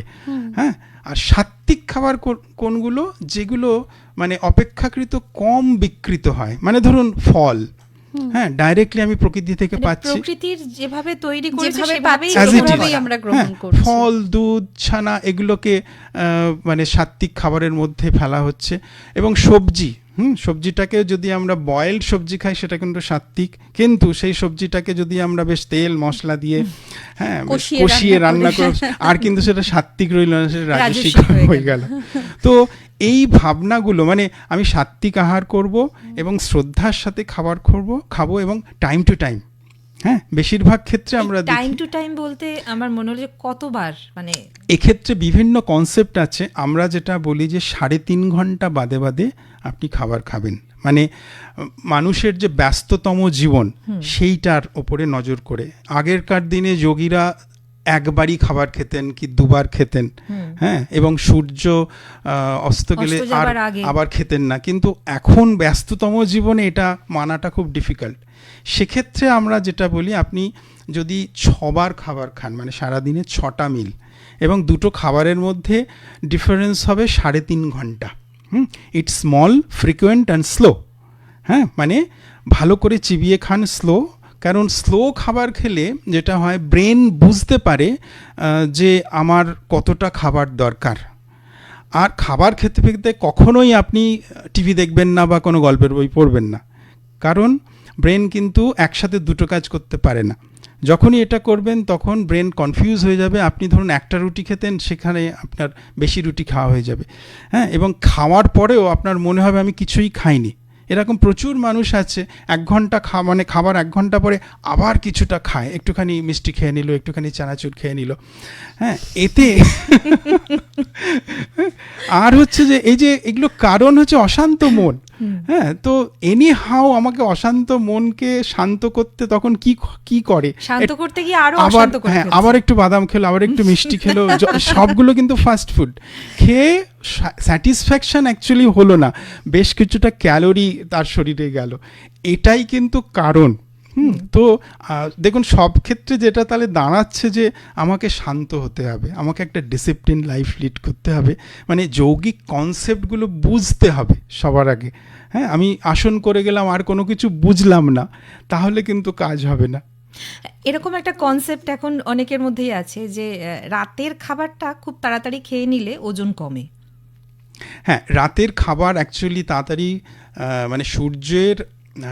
মানে সূর্য থাকতে থাকতে, হ্যাঁ, যদি খাওয়া যায়, সেটা তো এই সময়ে সেটা সম্ভব নয়, কিন্তু যদি ধরুন যত তাড়াতাড়ি সম্ভব এটা করলে কি হয়, আমাদের ডাইজেশনের যে সিস্টেম, ডাইজেস্টিভ পাওয়ার, এইটা না সূর্য ডোবার পর থেকে একটু কমে যায়, কমতে থাকে। হ্যাঁ, তো কারণ ব্রেন সূর্যটাকে মানে প্রকৃতির দিকে যদি তাকান আপনি, সূর্য অফ হয়ে গেল মানেই প্রকৃতি আমার শরীরকে কি বলছে, you have to take rest. মানে আমরা যেটা এতক্ষণ পর্যন্ত যে আলোচনাটা হলো, আমাদের ঘড়ি বলছে এখন 3:29 হয়ে 15 সেকেন্ড, তো আমাদের আর আধ ঘন্টা মতো সময় রয়েছে হাতে। আমরা একটা জরুরি জায়গায় একটুখানি হ্যাঁ। যেতে চাইছি, সেটা হচ্ছে যে আমরা হেলদি এজিং আমাদের এবছরের থিম, আমরা বয়স্কদের নিয়ে কথা বলেছি, আমরা আমাদের নিয়ে কথা বলেছি, কিন্তু আমাদের যারা পরবর্তী প্রজন্ম অর্থাৎ কচিকাঁচা ক্ষুদেরা ছোটরা, তো তাদের কিভাবে আমরা যোগা করার ক্ষেত্রে মানে আরো বেশি উদ্বুদ্ধ করতে পারি, কিভাবে বা উৎসাহিত করতে তাদের পারি? ক্ষেত্রে আরো কি মানে তাদের যে সমস্যাগুলো, ধরুন একটা পড়াশোনা, সেখানে একটা মনোসংযোগ ঘটিত একটা সমস্যার জায়গা থাকছেই, এছাড়াও শারীরিকভাবে সুস্থ থাকা, কিভাবে ছোটদের ক্ষেত্রে অ্যাক্টিভিটি এখন এই ওদের যা লাইফস্টাইল হয়ে গেছে, বিকেলে খেলতে যাবার বলে কোনো সময় নেই। কিন্তু একদম একটা সময় যখন আমরা স্কুল থেকে মানে বাড়ি ফেরা মানেই বিকেলে 1 ঘন্টা কম করে খেলাধুলো ছিল একটা সময় ছিল। এখন কিন্তু বাচ্চাদের জীবনে সেটা সেটা নেই। তো তারা কিভাবে নিজেদের শরীরটাকে সুস্থ রাখার জন্য কিভাবে মানে ব্যায়ামের মধ্যে আমি আসতে পারে? শ্রোতা বন্ধুদের বলবো এটা করতে হবে, কারণ যারা আজকে ছোট তারাই কিন্তু আমার দেশের ভবিষ্যৎ, অবশ্যই। হ্যাঁ, এবং একটা বিষয় আমরা দেখেছি, ছোটরা বিভিন্ন আসন করতে খুব একটা পছন্দ করে না, হ্যাঁ, বা চোখ বন্ধ করে বসে থাকবো, মেডিটেশন করবো, এটা মানে হচ্ছে তাদের শাস্তি দেওয়া। ওই জন্যে এখানে একটু আমাদের কথাতেই আছে যোগ কর্ম সুকৌশলম, হ্যাঁ, একটু কৌশল অবলম্বন করতে হবে, ছোটদের সাথে ছোট হতে হবে, হ্যাঁ, যিনি করাচ্ছেন বিশেষজ্ঞ তাকে ছোট হতে হবে, এবং একটু অ্যাচিভমেন্ট ওরিয়েন্টেড প্র্যাকটিস। হ্যাঁ, ছোটরা কি হয়, প্রতিযোগিতা মানে একটা রিওয়ার্ড পেতে পছন্দ করে, হ্যাঁ, তো এরকমভাবে ইন্টারেস্টিং ওয়েতে ভাবাতে হবে তাদেরকে। যেমন যে ধরনের পশ্চারগুলো লাফালাফি আছে সেইগুলো করা দরকার, একটু ওয়ার্ম আপ বেশি করে করা দরকার। এবং পশ্চারের মধ্যে একটা খুব ইন্টারেস্টিং বিষয় আছে, যেমন ধরুন এগুলো না পশু পাখির নামের সাথে মিল আছে, যেমন ধরুন ভুজঙ্গাসন মানে সাপ, স্নেক লাইক পশ্চার। তো ধরুন সাপের কথাটা আমি একটু বললাম, একটু বোঝালাম, এবং সেটা কীরমভাবে সাপ হচ্ছে, ফনা তুলছে, এই অ্যাক্টিংটা আমরা যদি একটা বাচ্চাকে শেখাতে পারি, আমরা বলছি না যে ভুজঙ্গাসন করো, আচ্ছা তুমি এটা পারো এরমভাবে করতে, তারা কিন্তু উৎসাহ পাবে। তারপরে উষ্ট্রাসন, এক্ষেত্রে আছে দেখুন উট, ক্যামেল, তো আমরা যদি বলি দেখো ক্যামেলের সাথে কিরমভাবে মিল আছে, হ্যাঁ, মকর আসন মানে কুমির, হ্যাঁ, শশঙ্গাসন মানে কচ্ছপ, হ্যাঁ, মৎস্যাসন মাছ। তো এই রকম ইন্টারেস্টিং ওয়েতে তাদের একটা গল্পের মধ্যে দিয়ে আমরা যদি আনি, তাহলে ছোটরা আমরা দেখেছি অনেক বেশি মানে উৎসাহ পায় করতে, এবং এটা করতেই হবে এইভাবে। আর হচ্ছে মেডিটেশনটাও আমরা যেটা করি, আমরা না বাচ্চাদের মন্ত্র চ্যান্টিং করতে বলি, মন্ত্র চ্যান্টিং, সেটা ওমকার চ্যান্টিং হতে পারে, যে কোনো ওপেনিং প্রেয়ার হতে পারে, ক্লোজিং প্রেয়ার হতে পারে, হ্যাঁ, যে কোনো একটা মন্ত্র চ্যান্টিং করলে যেটা হয় সেটা অ্যাকচুয়ালি ইনডাইরেক্টলি প্রাণায়াম করা হচ্ছে। কারণ মন্ত্র মানেই কিন্তু প্রলং এক্সেলেশন। হ্যাঁ, ওম সাহনা ভবতু, দেখুন প্রলং এক্সেল, সাহনৌ ভুনাক্তু, ঠিক আছে। তারপরে ধরুন উম চ্যান্টিং, এগুলো যখনই করা হচ্ছে সঙ্গে সঙ্গে তার কিন্তু অশান্ত মনটাকে আমরা ধরে ফেলছি, মানে আমরা ব্রিথটাকে তার প্রলং করে দিচ্ছি। যখনই ব্রিথ করব বাচ্চাদের মধ্যে যে একটা অশান্ত ভাব সেটা কিন্তু শান্ত হয়ে যাবে। কিন্তু তার এটা প্রথমে করলে হবে না, তার আগে যেটা দরকার, ওদের মধ্যে ওদের মেটাবলিজম কিন্তু খুব হাই, ওদের ভীষণ, ওদের যে ক্যালোরি আছে ওটাকে খরচা করে ফেলতে হবে। ওই জন্যে কিছু ওয়ার্ম আপ, মানে ওদের লাম্ফ ঝম্প, লাফালাফি, সূর্য নমস্কার একটু করিয়ে দেওয়া হলো, মানে ক্যালোরিটাকে আমরা তাকে খরচ করিয়ে দিলাম। এই যে কৌশল, হ্যাঁ, যেই খরচ করিয়ে দিলাম তারা কিন্তু অটোমেটিক্যালি এনার্জিটা রিডিউস হয়ে গেল। এরপরে আমরা তাকে শান্ত করাবো, কিছু মন্ত্র, কিছু প্রাণায়াম এবং ব্রিদিং প্র্যাকটিসটাও ওইভাবেই বলবো, একটু মজা করে। হ্যাঁ, তুমি একটু 10 সেকেন্ড শ্বাস নিতে পারো, মানে সবসময় একটা প্রতিযোগিতার মনোভাব যদি রাখা যায়। হ্যাঁ পারি, আচ্ছা নাও তো দেখি, করে দেখাও তো। আচ্ছা তুমি 10 সেকেন্ড হোল্ড করে রাখতে পারো? হ্যাঁ পারি। আচ্ছা করে দেখাও তো। আচ্ছা ও পারছে না, দেখো। হ্যাঁ, এরকমভাবে একটা ইন্টারেস্টিং ওয়েতে বাচ্চারা কিন্তু খুব সুন্দরভাবে করে।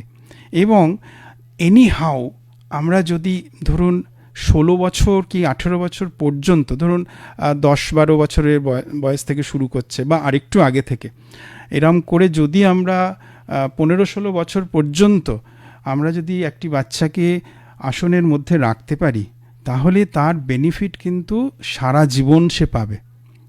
এবং তার ফিজিওলজিক্যাল সিস্টেম অন্য রকমভাবে ডেভেলপ হবে, তার মানসিক গঠন অন্য রকমভাবে ডেভেলপ হবে। এটাই আমাদের দেশের কাম্য। এটা তো আপনি বললেন যে একটা যদি মানে সেখানে ক্লাস হচ্ছে, অনেকগুলো বাচ্চা আছে, মোটিভেটেড হওয়ার সুযোগ আছে।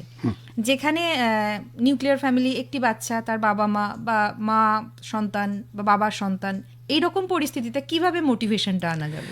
সেক্ষেত্রে আমি বলবো কোনো একটা গ্রুপ ক্লাসে জয়েন করানো, গ্রুপ ক্লাসে জয়েন করানো। কারণ একা একা আমার যেটা মনে হচ্ছে যে এখন পাঠ্যক্রমের মধ্যে যে যোগ ব্যায়ামটাকে আনার কথা চলছে সেটা বোধহয় খুব ফ্রুটফুল হবে। ভীষণ এটা দরকার। হ্যাঁ, তো নিশ্চয়ই আমরা খুব আশাবাদী যে সরকার এটা ভাববেন যে প্রত্যেক দিন ভালো লাগুক আর মন্দ লাগুক, কারণ ওদের ভালো মন্দটা কিন্তু এখন বিচার করার সময় হয়নি, বয়স হয়নি। সুতরাং ওদের একটা প্রোটোকলের মধ্যে ফেলে দিতে হবে যে তোমার 40 মিনিট কি আধ ঘন্টা একটু এই প্র্যাকটিস করতে হবে। এবং সমস্ত বন্ধুরা মিলে একসাথে করছে মানে ডেফিনেটলি তারা করবে। হ্যাঁ, এবং আমি অনেক বাচ্চাকে দেখেছি, আমি যখন বড়দের ক্লাস করাই তারা এসে ফট করে আসন করতে শুরু করে দিল। কোত্থেকে শিখলে? আমি স্কুল থেকে শিখেছি। হ্যাঁ, তো এরকমভাবে ওদেরকে মোটিভেটেড করতে হবে, মানে করতেই হবে।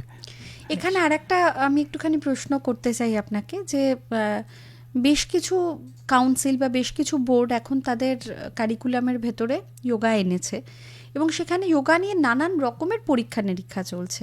ন্যাশনাল লেভেলে আমরা প্রতিযোগিতা দেখছি যেখানে বিভিন্ন স্কুল থেকে বাচ্চারা পার্টিসিপেট করছে এবং সেখানে রিদমিক যোগা, হ্যাঁ, মানে যেটাতে হয়তো কনভেনশনাল যোগার থেকেও অনেকে বেশি আগ্রহ পাচ্ছে।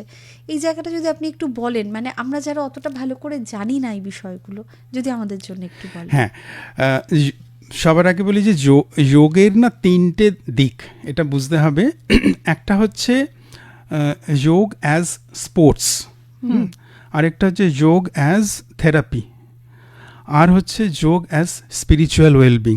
হ্যাঁ, আধ্যাত্মিক উন্নতির জন্য যোগ, থেরাপিউটিক আলোচনা আমরা করছি, আর এবারে আমরা যোগ স্পোর্টস ফিল্ড। হ্যাঁ, তো এটা প্রথম উৎসাহ দেওয়ার জন্য কিন্তু ভীষণ ভালো। হ্যাঁ, আমি নিজে প্রতিযোগিতার ফিল্ড থেকে উঠে আসা একজন, তো সুতরাং শুরুতে ওই যে বললাম যে প্রতিযোগিতার প্রাইজ, হ্যাঁ, কেউ যদি পায় তাহলে আরেকটুখানি উৎসাহ পায়, যে কোনো ক্ষেত্রেই এটা হয়।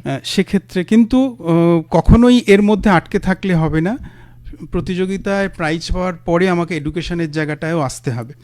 তো সেক্ষেত্রে বিভিন্ন ধরনের প্রতিযোগিতার ব্যবস্থা এখন হচ্ছে। ট্র্যাডিশনাল পশ্চার গুলোকে বিভিন্ন টাপ পশ্চার প্র্যাকটিস, এইটা একটা এরিয়া। আর এখন রিদমিক যোগাও একটা হয়েছে। হ্যাঁ, সেটা মানে বিভিন্ন পশ্চারগুলো বিভিন্ন ছন্দের মাধ্যমে। এবারে এখানে অনেক একটা ইন্টারেস্টিং বিষয় হচ্ছে যে আমাদের জীবনে ছন্দ হারিয়ে যাচ্ছে। হ্যাঁ, তো আমরা যদি যোগ প্র্যাকটিসটাকে ছন্দের মাধ্যমে করি তাহলে কিন্তু অশান্ত মন শান্ত হওয়ার একটা খুব স্ট্রং এভিডেন্স পেলাম। এবং বিশেষ করে ছোটরা তারা কিন্তু ছন্দের দ্বারা নিজের মনকে এঙ্গেজ করতে পারে। হ্যাঁ, প্লাস তার সাথে বিভিন্ন বেন্ডিং করছে, মানে ফ্লেক্সিবিলিটি ইনক্রিজ করছে, তার ফিজিওলজিক্যাল সিস্টেম উন্নতি হচ্ছে। সুতরাং দুটো মিলিয়ে খুব উন্নত একটা পদ্ধতি ছোটদের জন্য বিশেষ করে। সুতরাং এটা যদি কেউ করে, মানে এটাও একটা মোটিভেশনের জন্য খুব জরুরি, বড় জায়গা হতেই পারে। আমরা শাশ্বতী আমরা যাব, তবে তার আগে আমাদের কাছে হোয়াটসঅ্যাপ করে জানিয়েছেন শ্রাবণী গোস্বামী কাঁচরাপাড়া থেকে, আমি আজ 35 বছর ধরে যোগাসন করি, এখনো পর্যন্ত আমাকে কোনো ওষুধ খেতে হয় না। সবচাইতে মানসিকভাবে নিজেকে নিয়ন্ত্রণ করে নিজের জীবন আনন্দময় এবং ভালো কর্মের মাধ্যমে নিজের জীবনকে অতিবাহিত করে মানব জীবনকে সার্থক করার চেষ্টা করছি। বাহ, এটা আমাদের কাছে একটা মোটিভেশন একদম। আচ্ছা, আমার যেটা পরের প্রশ্ন ছিল, বাচ্চাদের আপনি তো শারীরবৃত্তীয় উন্নতির কথাটা বললেন, বাচ্চার একটা মানসিক যে উন্নয়ন দরকার, তার মধ্যে যে মূল্যবোধ তৈরি করা, তার নিয়মানুবর্তিতা তৈরি করা, সেক্ষেত্রে যোগ কিভাবে কাজ করে বা কিভাবে সেটা আমরা বাড়িতে বাচ্চাকে কিভাবে গাইড করতে পারি? হ্যাঁ, এটা শুধু বাচ্চাদের ক্ষেত্রে নয়, এটা বড়দেরও এটা জানা দরকার, কারণ যোগ এক্ষেত্রে খুব স্ট্রং কিছু তথ্য দিচ্ছে। আমরা যদি অষ্টাঙ্গ যোগটা দেখি, অষ্টাঙ্গ যোগের প্রথম দুটো ধাপ যোম অ্যান্ড নিয়ম, যেটা টোটালি ভ্যালু সিস্টেমের ওপরে দাঁড়িয়ে আছে। হ্যাঁ, যোম জিনিসটা কি? যোম মানে হচ্ছে যে দেখুন ঋষি পতঞ্জলি কত বড়, মানে আমি বলতে পারি যে উনি সায়েন্টিস্ট ছিলেন, অনেক বড় সাইকোলজিস্টও ছিলেন বোধহয়। প্রথমেই কিন্তু উনি মেডিটেশনের কথা বলেননি। হ্যাঁ, প্রথমে উনি যোমের কথা বলেছেন। যোমটা কি? Social discipline. সোশ্যাল ডিসিপ্লিন মানে কি? উনি 5টা এরিয়া বলছেন: অহিংসা, সত্য, অস্ত্রেয়, ব্রহ্মচর্য, অপরিগ্রহ। প্রথমেই আছে কিন্তু অহিংসা, মানে নন ভায়োলেন্স, মানে যেটার উপরে দেখুন ভারতবর্ষের যেটা মূল ভিত্তি, যে তুমি সবাইকে ভালোবাসো। হ্যাঁ, তো শুধু এই থিওরিটা কেউ যদি জীবনে অ্যাডাপ্ট করে তাহলে সে অনেক দূর যেতে পারে। তো আজকে সারা পৃথিবীতে দেখুন হিংসাই তো হিংসা, দেশে দেশে যুদ্ধ হচ্ছে। হ্যাঁ, একটা মানুষের উন্নতি আমি দেখতে পারি না। এবং হিংসা 3 ধরনের হয়: কায়িক, মানসিক, বাচিক। মুখে বলছি, শারীরিকভাবে হিংসা দেখাচ্ছি, আর মনে মনে কিছু বলছি না কিন্তু মনে মনে হিংসা করছি। তো আমরা যোগ থেকে জানতে পারছি যে অহিংস হও, এগুলো করো না। অহিংসা সত্য, মানে মিথ্যে কথা বলো না। অহিংসা সত্য, অস্তেয়, চুরি করো না। অহিংসা সত্য, অস্ত্রেয়, ব্রহ্মচর্য, মানে একটা ডিসিপ্লিন লাইফ তুমি লিড করো। আচ্ছা, লাস্টটা হচ্ছে অপরিগ্রহ। অপরিগ্রহ মানে নন অ্যাকসেপ্টেন্স, মানে আমার যা প্রয়োজন আমি সেটাই নেব, আমার অনেক আছে আমি নেব না। হ্যাঁ, তো ছোটোবেলা থেকে যদি এই মূল্যবোধ তৈরি হয় তাহলে তো মানুষের জীবনটা খুব কন্ট্রোল হতে পারে। এটা গেল যোম, মানে সোশ্যাল ডিসিপ্লিন, সমাজে কীরমভাবে তুমি থাকবে। এরপরে হচ্ছে নিয়ম। নিয়মটা কি? নিয়মটা হচ্ছে সেলফ ডিসিপ্লিন। সেলফ ডিসিপ্লিন কি? শৌচ, সন্তোষ, তপ, স্বাধ্যায়, ঈশ্বর প্রণিধান। শৌচ কি? পরিষ্কার পরিচ্ছন্ন হও। ছোটোবেলা থেকে এটা খুব জানাটা জরুরি, যে স্নান করতে হবে, হ্যাঁ, কীরমভাবে পরিষ্কার থাকতে হয় এটা জানতে হবে। শৌচ। সন্তোষ। সন্তোষ মানে স্যাটিসফাইড হওয়াটা অভ্যেস করো। হ্যাঁ, আমরা তো সবসময় ডিস্যাটিসফ্যাকশন অভ্যেস করছি সব ক্ষেত্রে, জামা কাপড় বলুন, খাওয়া দাওয়া বলুন, বসবাস বলুন, হ্যাঁ, ট্রেনে বাসে ঘোরাফেরা, আমরা সবসময় ডিস্যাটিসফাইড। তো যোগশাস্ত্রে কি বলছে? যে তুমি স্যাটিসফাইড হও, সন্তুষ্ট হও। কেন?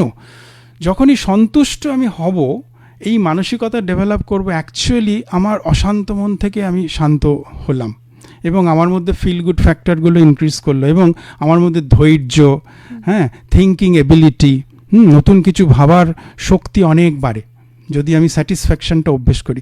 তার মানে এই নয় যে আমার নিজস্ব কোনো পছন্দ থাকবে না, ভালো লাগা থাকবে না, এটা না, কিন্তু আমাকে সন্তুষ্ট হতে হবে, সন্তুষ্টটা অভ্যেস করতে হবে।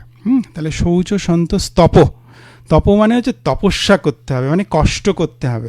হ্যাঁ, যেটা আজকের দিনে খুব মানে কমে গেছে। কেউ করতে হ্যাঁ, চায় না। মানুষ খুব ইজিলি একটা কিছু পেতে চায়, খাটতে হবে, ঘাম ঝরাতে হবে, বারবার চেষ্টা করতে হবে, এটা হচ্ছে তপস্যা। তো শৌচ সন্তোষ তপ স্বাধ্যায়, স্বাধ্যায় মানে গুড বুক রিডিং আর ভালো কিছু মধ্যে নিজেকে এঙ্গেজ করা। হ্যাঁ, যেমন কেউ যোগা করছে, কেউ গান করছে, মানে যে কোনো একটা গুড অ্যাক্টিভিটি। মানে স্বাধ্যায় না হলে মানুষের এগিয়ে যাওয়া সম্ভব নয়। আর হচ্ছে সেলফ স্টাডি। স্বাধ্যায়কে অনেকভাবে বলা যায় যে আমি নিজেকে নিয়ে ভাবছি, মানুষ কি করছে অপরকে নিয়ে ভাবছে। হ্যাঁ, হ্যাঁ, আমি আমাকে নিয়ে ভাববো, আমার মধ্যে কি ডুজ অ্যান্ড ডোন্টস করতে হবে সেটা নিয়ে ভাববো। তাহলে শৌচ সন্তোষ তপ স্বাধ্যায় ঈশ্বর প্রণিধান। ঈশ্বর প্রণিধান মানে হচ্ছে স্যারেন্ডার টু হায়ার অথরিটি। একটা কারোর প্রতি আমি যদি স্যারেন্ডার করি, আমার কিন্তু টেনশন অ্যাংজাইটি অনেকটা রিডিউস হয়ে যায়। সো এইটা হচ্ছে যম এবং নিয়ম, এই দুটোকে বলা হয় একসাথে এথিক্যাল যোগা। আচ্ছা। হ্যাঁ, এটা কি যোগের মাধ্যমে করানো হবে, বা হ্যাঁ, মানে এগুলো কি আমরা শুধু স্পিচ দেব না? এগুলো মানে অ্যাপ্লাই করার মানে বলে দিলাম এটা নয়, না, একটু বয়সের সাথে সাথে এগুলো পাঠ্যপুস্তকের মধ্যে আনা, বিষয়গুলো আলোচনা করা, এগুলো নিয়ে মানে এইরকম ভাবে করা দরকার। হ্যাঁ, এবং এই জিনিসটা তো আমরা ছোট থেকেই বলা হয় যে বড় বড় মানুষদের, মনীষীদের জীবনী পড়ো বা এই যে আপনি যেটা বলছেন যে ভালো কিছু পড়া, ভালো কিছু শোনা, সেটা অটোমেটিক্যালি আমাদেরকে কিন্তু একটা গঠনমূলক ভাবনা চিন্তার দিকে এগিয়ে নিয়ে একদম। যাবে। এবং ভালো কিছু পড়াশোনার পাশাপাশি ভালো কিছু করা অ্যাক্টিভিটি, যেটা কেউ গান শিখছে, কেউ নাচ শিখছে, কেউ ছবি আঁকছে, এগুলোও তো তাদের এই উন্নতির পথটাতে নিয়ে যাচ্ছে। হ্যাঁ, এটার মধ্যে একটা ভীষণ ফিজিওলজিক্যাল ব্যাপার থাকে, সেটা হচ্ছে যে এই যে ফিল গুড ফ্যাক্টরটা আমি বলছি, হ্যাঁ, স্ট্রেস হরমোন এবং ফিল গুড ফ্যাক্টর। হ্যাঁ, তো যখনই আমি যত বেশি বিরক্ত, একটা হ্যাফাজার্ড লাইফ লিড করব, আমার কিন্তু স্ট্রেস হরমোনগুলো, ইরিটেশন, এগুলো বাড়বে। কিন্তু যত আমি স্বাধ্যায় একটা গুড অ্যাক্টিভিটির মধ্যে থাকবো, হ্যাঁ, এবং মনঃসংযোগ বৃদ্ধি হবে, যত আমি মনটা, মানে মন কিন্তু আমাদের একটাই, যে মনটা নিয়ে আমি মন খারাপ করি, যে মনটা নিয়ে আমি ঝগড়া করি, সেই মনটা নিয়ে আমি ছবি আঁকি বা গান করি। সুতরাং যত বেশি আমি মনটাকে একটা বিশেষ কিছুর মধ্যে এঙ্গেজ রাখবো, তত আমার কনসেন্ট্রেট করার ক্ষমতাটা বাড়বে। এবং এই অভ্যেসটাই আমি পড়াশোনায় দেব, আমি আমার যা করতে চাই জীবনে সেগুলোতে দেব, কিন্তু এটা প্র্যাকটিস ছাড়া কিন্তু সম্ভব নয়। সুতরাং যে কোনো একটা বিষয়ের ওপরে মন দিতে হবে। এবং আমরা যেটা বলি যে ছোট ছোট বিষয়ের ওপরে মন দাও। মানুষ সবসময় ছোটবেলা থেকে আমরা কি শুনে এসেছি, বড় বড় কথা, মন দিয়ে পড়ো, মন দিয়ে গান করো, মন দিয়ে খেলো। হ্যাঁ, মানে যেটা করবে মন দিয়ে করো, কিন্তু এটা বাবা মায়েদের কথা। হ্যাঁ, স্কিল, তার মানে কি, গান করাটা একটা স্কিল। গান হয়তো ভালো গাইতেই পারি না, সুতরাং মনটা দেবো কি করে? ছবি ভালো গাইতেই পারি না, তাহলে মনটা দেবো কি করে? সেক্ষেত্রে উপায় যেটা হচ্ছে, ছোট ছোট যেগুলো কোনো স্কিলই লাগে না, সেগুলোতে মন দেওয়া অভ্যেস করতে হয়। যেমন মন দিয়ে জল খাও, ছোটবেলা থেকে কেউ কখনো বলেনি। জল খেতে কি কোনো স্কিল লাগে? আমরা কিন্তু মন দিয়ে জল খাই না। আচ্ছা, মন দিয়ে হাঁটো, আচ্ছা মন দিয়ে বসে থাকো, মন দিয়ে কথা বলো, মন দিয়ে স্নান করো। হ্যাঁ, তো মানে যেটা করবে সেটা তুমি মন দিয়ে করো। তাহলে যখনই এই ছোট ছোট কাজে আমি মন দেব, মন দেওয়ার অভ্যেসটা কিন্তু আমার তৈরি হয়ে যাবে, এবং এতে কনসেন্ট্রেশনটা অনেক বেশি বাড়বে। এবং মন দেওয়ার যে ফিজিওলজিক্যাল ব্যাপার, ব্রেনের যে ব্যাপার, সেটা কিন্তু ব্রেন বুঝে যাবে যে কিভাবে মন দিতে হয়। এবং এটা যখন অভ্যেসের মধ্যে চলে আসবে, তার মানে কিন্তু ওই ডিসিপ্লিন লাইফ চলে এলো। তখন অটোমেটিক্যালি আমি পড়াশোনায় মন দেব, আমি ছবি আঁকায় মন দেব। হ্যাঁ, কিন্তু প্রথমে সহজ কাজটা করতে হবে। এখান থেকে আপনি নিরুদ্ধর কথা বলছিলেন। হ্যাঁ, আমরা এরকম জানি যে রামকৃষ্ণ পরমহংসদেবের ক্ষেত্রে যে শেষে তার যে শারীরিক যন্ত্রণা, রোগের যে মারাত্মক কষ্ট, যন্ত্রণা, সেটা তাকে দেখে কোথাও বোঝাই যেত না, কারণ তিনি বলতেন আমি ওখান থেকে আমার মনটা তুলে নিয়েছি। তো এইটা বোধহয় নিরুদ্ধ স্তরে গেলে ঠিক বলেছেন। কারণ ঠাকুরের কথাই যদি বলি যে আমাদের মন দুরকম, মানে আমি, কাঁচা আমি আর পাকা আমি। তো কাঁচা আমির নানা রকম সমস্যা আছে, নানা রকম এঙ্গেজমেন্ট আছে, ভালো লাগা মন্দ লাগা আছে। পাকা আমি কিন্তু গুণাতীত অবস্থা বা সাত্ত্বিকের খুব উন্নত অবস্থা। তো একমাত্র এটা যোগীরাই পারে যে আমি মনটাকে অফ করে দিলাম। ধরুন আপনার ভালো লাগা মন্দ লাগা এটা তো মনের মাধ্যমেই হয়, তো মনটাকেই যদি আমি অফ করে দিই তাহলে ধরুন যেটা হয়েছে, আপনি যে উদাহরণটা দিলেন, একটা প্রচণ্ড ক্যান্সারের যন্ত্রণাটা কে অনুভব করছে? মন অনুভব করছে। তাহলে মনটাকেই আমি সচ্চিদানন্দ স্বরূপ ওই আনন্দের জায়গায় রেখে দিয়েছি, ডিভাইন জায়গায় রেখে দিয়েছি, সুতরাং ব্যথার কোনো বোধ হবে না। এবং এটা উনি তো পরমহংস, উনি তো সিদ্ধ যোগী। সাধারণ মানুষ যদি একটু একটু প্র্যাকটিস করে তাহলে মানে যাকে দেখতে পাচ্ছি, হ্যাঁ, সেটা আমি নই। এইটা একটা কনসেপ্ট আছে, যাকে দেখতে পাচ্ছি তাকে আমি নই। সুতরাং যে কোনো একটা সমস্যা আমার মনকে যদি ইমোশনালি ডমিনেট করে তাহলে সমস্যাটার পরিমাণ অনেক বেড়ে যাবে। মানে ব্যথার ক্ষেত্রেও আমরা এটা বলি পেশেন্টদের যে ধরুন আপনি যদি নিয়মিত প্রাণায়াম, মেডিটেশন এগুলো অভ্যেস করেন তাহলে যেটা হবে, আস্তে আস্তে আপনার মনটা ওই ব্যথা থেকে, ধরুন হাঁটুতে ব্যথা থেকে আস্তে আস্তে আনন্দময় জায়গায় যাবে, মানে অহৈতুকী ভালো লাগার জায়গায় যাবে। এবং ব্রেনের মধ্যে একটা ফিল গুড ফ্যাক্টর জোন তৈরি হবে, যেটা মেডিটেশন করলে হয়। এই এক্সপিরিয়েন্সটা হবে। এবং প্রত্যেক দিন যদি ধরুন ব্যাংকে কেউ 1 টাকা করে টাকা জমায় তাহলে বছরের শেষে অনেকগুলো টাকা হয়। ঠিক এইরকম রোজ একটু করে আমি ফিল গুড ফ্যাক্টর ব্রেনকে আমি অনুভব করাচ্ছি।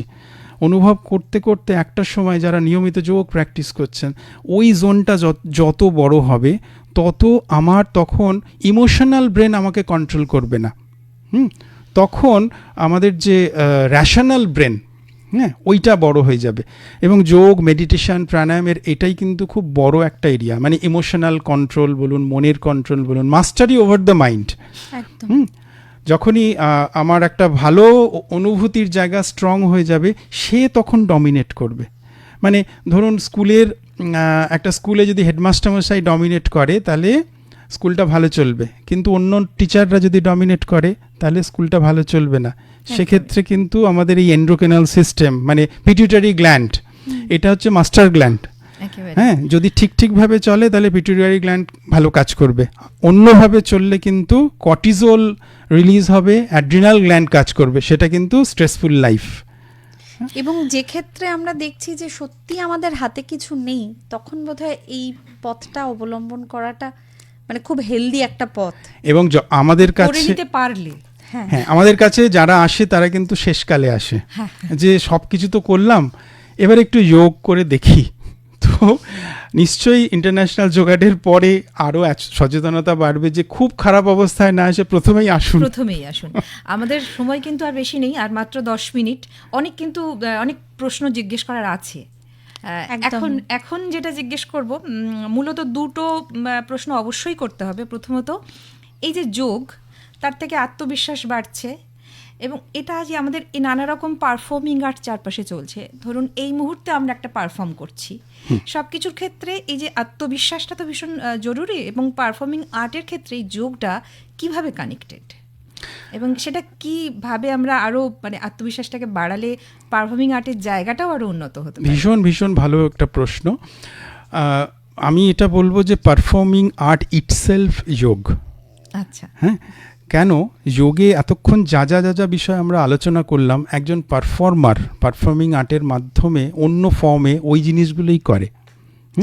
যেমন ধরুন কেউ গান করছে, হ্যাঁ, সারা জীবন একজন সিঙ্গার ওই যে বসেছে, ওটাকে ধরুন সুখাসন আমরা বলছি, সারা জীবন মনে হয় একজন যোগীও অতক্ষণ ধরে ওই আসন অভ্যেস করেনি, সুতরাং সে আসনের অভ্যেস করছে। হ্যাঁ, গান গাওয়া মানেই হচ্ছে প্রলং এক্সেলেশন, মানে সে প্রাণায়াম করছে।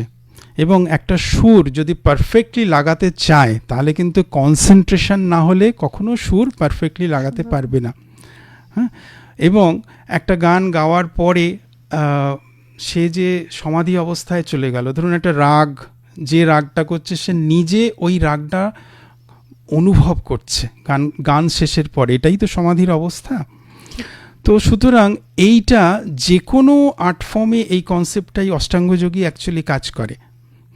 সেই জন্যে আমরা যারা পারফর্মিং আর্টের সাথে যুক্ত, তারা যদি সচেতনভাবে জিনিসগুলো বোঝায় বা বোঝবার চেষ্টা করে, মানে একটু আসন প্র্যাকটিস করব, একটু প্রাণায়াম করলেই তারা বুঝতে পারবেন নিজে কি করছে, তার সাথে এটার লিঙ্ক কোথায়, এবং ডেফিনেটলি তার উন্নতি হবে এবং তার কনসেন্ট্রেশন, যেমন আলাদা করে কনসেন্ট্রেশন লেভেল বাড়ানোর যে জায়গাগুলো, সেটা কিন্তু অটোমেটিক্যালি যৌগিক পদ্ধতির মাধ্যমে অনেক বেশি তাড়াতাড়ি সম্ভব। আরেকটা হচ্ছে পারফর্মিং আর্টের সাথে না এন্টারটেনমেন্ট জড়িয়ে আছে। হ্যাঁ, তো প্রথমেই মানুষ ভাবে যে করব, ভালো বলবে তো, বা যদি খারাপ, এই যে সংশয় তৈরি হচ্ছে, ফিয়ার তৈরি হচ্ছে, সঙ্গে সঙ্গে অটোনমিক নার্ভাস সিস্টেমে তার ভোকাল কর্ড বা অন্যান্য যে কোনো কিছু, তার থিঙ্কিং এরিয়া, এটা কিন্তু রিডিউস হয়ে যায়। সেক্ষেত্রে এবং সঙ্গে সঙ্গে যেটা হয়, ব্রিথ প্যাটার্ন চেঞ্জ হয়ে যায়। তো আমরা সেই জন্য যারা আর্টিস্ট আমাদের সামনে আসে, আমাদের কাছে যখনই স্টেজে উঠতে যাচ্ছি, এরকম যদি মনে হয় যে ভয় হচ্ছে, সঙ্গে সঙ্গে একটা যে কোনো প্রাণায়াম করা, হ্যাঁ, সেটা নাক টিপে প্রাণায়ামও হতে পারে, যদি না সম্ভব হয় শুধু নর্মাল ব্রিদিং, শ্বাস নেব, আটকে রাখবো, ধীরে ধীরে ছাড়বো, এরকম 5-7 বার করলেই সঙ্গে সঙ্গে ওই যে সিচুয়েশনটা, সেই সিচুয়েশনটা তাকে প্রভাবিত করতে পারবে না, সে কিন্তু একটা নর্মাল নিজের জায়গায় ফেরত আসবে। তো এই যে প্র্যাকটিসগুলো, এছাড়াও ফিটনেস, ডান্সারদের ধরুন প্রচুর ফিটনেস দরকার হয়, ফ্লেক্সিবিলিটি দরকার হয়, অভিনেতা অভিনেত্রীদের ফিটনেস দরকার হয়, এবং পার্টিকুলার একটা কাজ করতে করতে করতে করতে ওই বিশেষ জয়েন্ট মাসলগুলোয় কিন্তু ফ্যাটিক চলে আসে, অসুবিধে তৈরি হয়।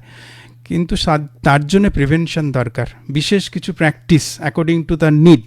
কেউ যদি প্র্যাকটিস করে তাহলে তার ওই পার্টিকুলার সমস্যাগুলো, এরকম আমরা প্রচুর এভিডেন্স আমাদের কাছে আছে, ডান্সাররা যারা অভিনয় করেন তাদের ভোকাল কর্ডের সমস্যা, হ্যাঁ, খুব সুন্দরভাবে কন্ট্রোল হয়। সবচেয়ে বড় কথা আত্মবিশ্বাস।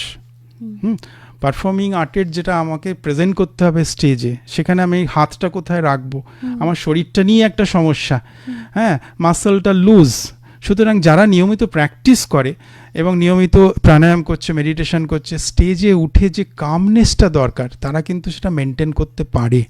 হ্যাঁ, এবং ডেফিনেটলি তাদের একটা এক্সট্রা শক্তি কাজ করবে, হ্যাঁ, যেটা মোটিভেশন বলুন বা মানে থিঙ্কিং ফ্লো, হ্যাঁ, একটা অভ্যাসের ব্যাপার বলা যায়। আর একটা যেটা আমাদের একদম শেষ মুহূর্তে যেটা জানতেই হয়, যে আপনি যেটা বললেন যে শুধু পাঠ্যক্রমে থাকলেই হবে না, যোগা নিয়ে পড়াশোনা, যোগ নিয়ে পড়াশোনা, মানে আপনি যেমন নিজে যাদবপুর ইউনিভার্সিটিতে আমরা আপনাকে ফ্যাকাল্টি হিসেবে পাচ্ছি, ওখানে যারা পোস্ট গ্রাজুয়েশন ডিপ্লোমা করতে যাচ্ছে, এই যোগা নিয়ে পড়াশোনার কি কি সুযোগ এই মুহূর্তে আমাদের রাজ্যে, আমাদের শহরে রয়েছে, যদি একটু বলেন। এটাও ভীষণ, মানে সবই গুরুত্বপূর্ণ প্রশ্ন করছেন আপনারা। ধরুন এই যে সারা পৃথিবীতে আজকে যোগ ডে পালন হলো, এবং প্রত্যেকটা ক্ষেত্রে একজন করে যোগ টিচার কিন্তু দরকার। হ্যাঁ, তো এই যোগ টিচারের ঠিক মানে শুধু কম্পিটিশন করলে হবে না, পারফরমেন্স ভালো করলে হবে না, যোগ নিয়ে পড়াশোনা করতে হবে স্বীকৃত বিশ্ববিদ্যালয় বা ইনস্টিটিউশন থেকে। তাহলে, এবং এটা কিন্তু বেশ সিরিয়াস একটা পড়াশোনা, মানে অ্যানাটমি ফিজিওলজিটা জানতে হবে, সাইকোলজি জানতে হবে, যোগ ফিলোসফি জানতে হবে, ডিজিজ ডায়াগনোসিস সম্পর্কে জানতে হবে, অ্যান্ড যোগের যে প্র্যাকটিসের যে নেগেটিভ সাইড, সেগুলোও জানতে হবে। হ্যাঁ, তো সুতরাং খুব সিরিয়াস একটা পড়াশোনার জায়গা তৈরি হলেই কিন্তু একটা যোগ বিশেষজ্ঞ হওয়া যায় বা যোগ পার্সোনালিটি হওয়া যায়। সেটা কিন্তু, এবং এর চাহিদাটা কিন্তু আকাশ ছোঁয়া, মানে দেশে বিদেশে এই যে এতগুলো দেশ যোগের কাজ করছে, তাদের এই বার্তাটা কারা দেবে? সেক্ষেত্রে কিন্তু একটা শিক্ষিত যোগ এডুকেশন আছে, এরকম একটা বড় এরিয়া দরকার। এক্ষুনি যদি প্রত্যেকটা হসপিটাল, প্রত্যেকটা ধরুন অফিসে একটা করে এক্সপার্ট যোগ টিচার নিয়োগের জায়গাটা তৈরি হয়, এবং ভবিষ্যৎ সেটা আসছে, হ্যাঁ, আমরা কিছুদিনের মধ্যেই যে বার্তাগুলো পাচ্ছি, সেক্ষেত্রে বিশ্ববিদ্যালয়গুলোকে আরও উঠে পড়ে লাগতে হবে এবং সরকারকে যোগ এডুকেশন নিয়ে অনেক বেশি সিরিয়াসলি ভাবতে হবে। এই মুহূর্তে আমরা কোথায় কোথায় এই সুযোগটা পাচ্ছি? যেমন আমাদের বিশ্ববিদ্যালয়ে আমরা 2003 থেকে যোগ নিয়ে প্রচুর কাজকর্ম করছি। এখানে প্রথমে পোস্ট গ্রাজুয়েশন ডিপ্লোমা মানে PGDYT চলতো, এখন post graduation diploma in yoga, এটা চলছে 1 year ডিপ্লোমা কোর্স, এখানে ভর্তি হতে পারেন।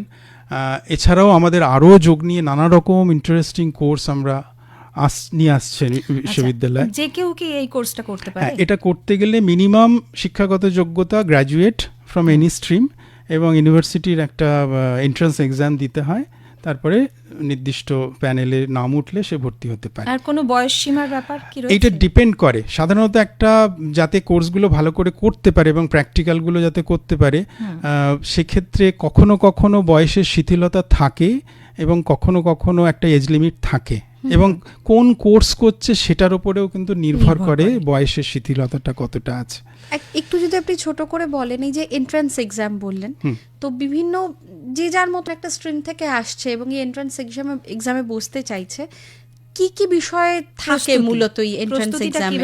এটা অ্যাকচুয়ালি যখন অ্যাডগুলো বেরোয় তখনই কিন্তু গাইডলাইনগুলো দিয়ে দেওয়া হয়, হ্যাঁ, যে কোন ধরনের প্রস্তুতি, যেমন ধরুন বেসিক মাধ্যমিক লেভেলের অ্যানাটমি ফিজিওলজি, আমরা মাধ্যমিক লেভেলের যে ফিজিওলজি অ্যানাটমি সবাই যেটা পড়েছি সেখান থেকে বেসিক প্রশ্ন থাকে, সাইকোলজি একটা বেসিক সাইকোলজি, আর এই যে অষ্টাঙ্গযোগ নিয়ে আমরা আলোচনা করলাম, হ্যাঁ, মানে এমন কিছু থাকবে না সে, হ্যাঁ, যে ভয়ঙ্কর একটা কিছু সে তো জানবে পরে, একটা বেসিক নলেজ জানবার জন্যই সে আসছে। আর হচ্ছে আমরা আরেকটু দেখা হয় যে তার পারফরমেন্সটাও, যে তার যারা ধরুন একটু ভালো পারফর্মার, হ্যাঁ, অ্যাটলিস্ট আসন করতে পারে, মানে একটা মিনিমাম একটা প্র্যাকটিক্যাল এক্সাম থাকে, মানে চেষ্টা হয় যাতে বেস্ট স্টুডেন্টগুলোকে নিয়ে যাতে তারা ভবিষ্যতে এটা আরো এগোতে পারে।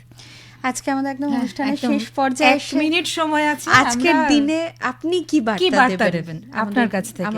আজকের দিনে বার্তা এটাই দেব, প্রত্যেক দিন ভালো লাগুক আর মন্দ লাগুক, নিয়মিত যোগ অভ্যেস করুন, যোগকে ভালোবাসুন, আর যোগ প্রফেশনাল যারা হতে চান তারা এডুকেশনের সাথে যুক্ত হন, কারণ সামনে বিরাট একটা বাজার কিন্তু যোগের জন্য অপেক্ষা করছে, এবং সারা পৃথিবীব্যাপী এবং বিভিন্ন কান্ট্রি থেকে আমাদের বিশ্ববিদ্যালয়গুলো এরকম দিন আসুক, এই স্বপ্ন আমরা দেখি যে আমাকে 100টা যোগা টিচার দাও, হ্যাঁ, এবং ইন্টারন্যাশনাল যোগা ডে কালকেও কিন্তু এই মানে অ্যাপ্রোচটা ছিল, আমাদের কাছে প্রচুর এরকম ডিমান্ড এসছে, আমাকে 10টা যোগার টিচার দিন, আমাকে 20টা দিন, আমাকে 100টা দিন, এইরকম। তো এটা যখন কান্ট্রি ওয়াইজ হবে তখন এটা তো একটা বিরাট ইয়াং জেনারেশনের কাছে বড় খবর, হ্যাঁ। তো এই যে ঋষিরা বলে গেছেন যে ভারত আবার জগৎ মাঝে শ্রেষ্ঠ আসন লাভে, মানে এটা আপনি যেটা শেষে বললেন ভীষণ মোটিভেশনাল কথা, কারণ নিজেকে ভালোবাসার জন্য বা যাই না হলেও অন্তত চাকরির সুযোগ আছে এই ভেবে যোগটা এখন থেকে প্র্যাকটিস করা দরকার। খুব ভালো লাগলো, আপনি খুব ভালো থাকুন, আমাদের তরফ থেকে আন্তরিক অনেক অনেক ধন্যবাদ।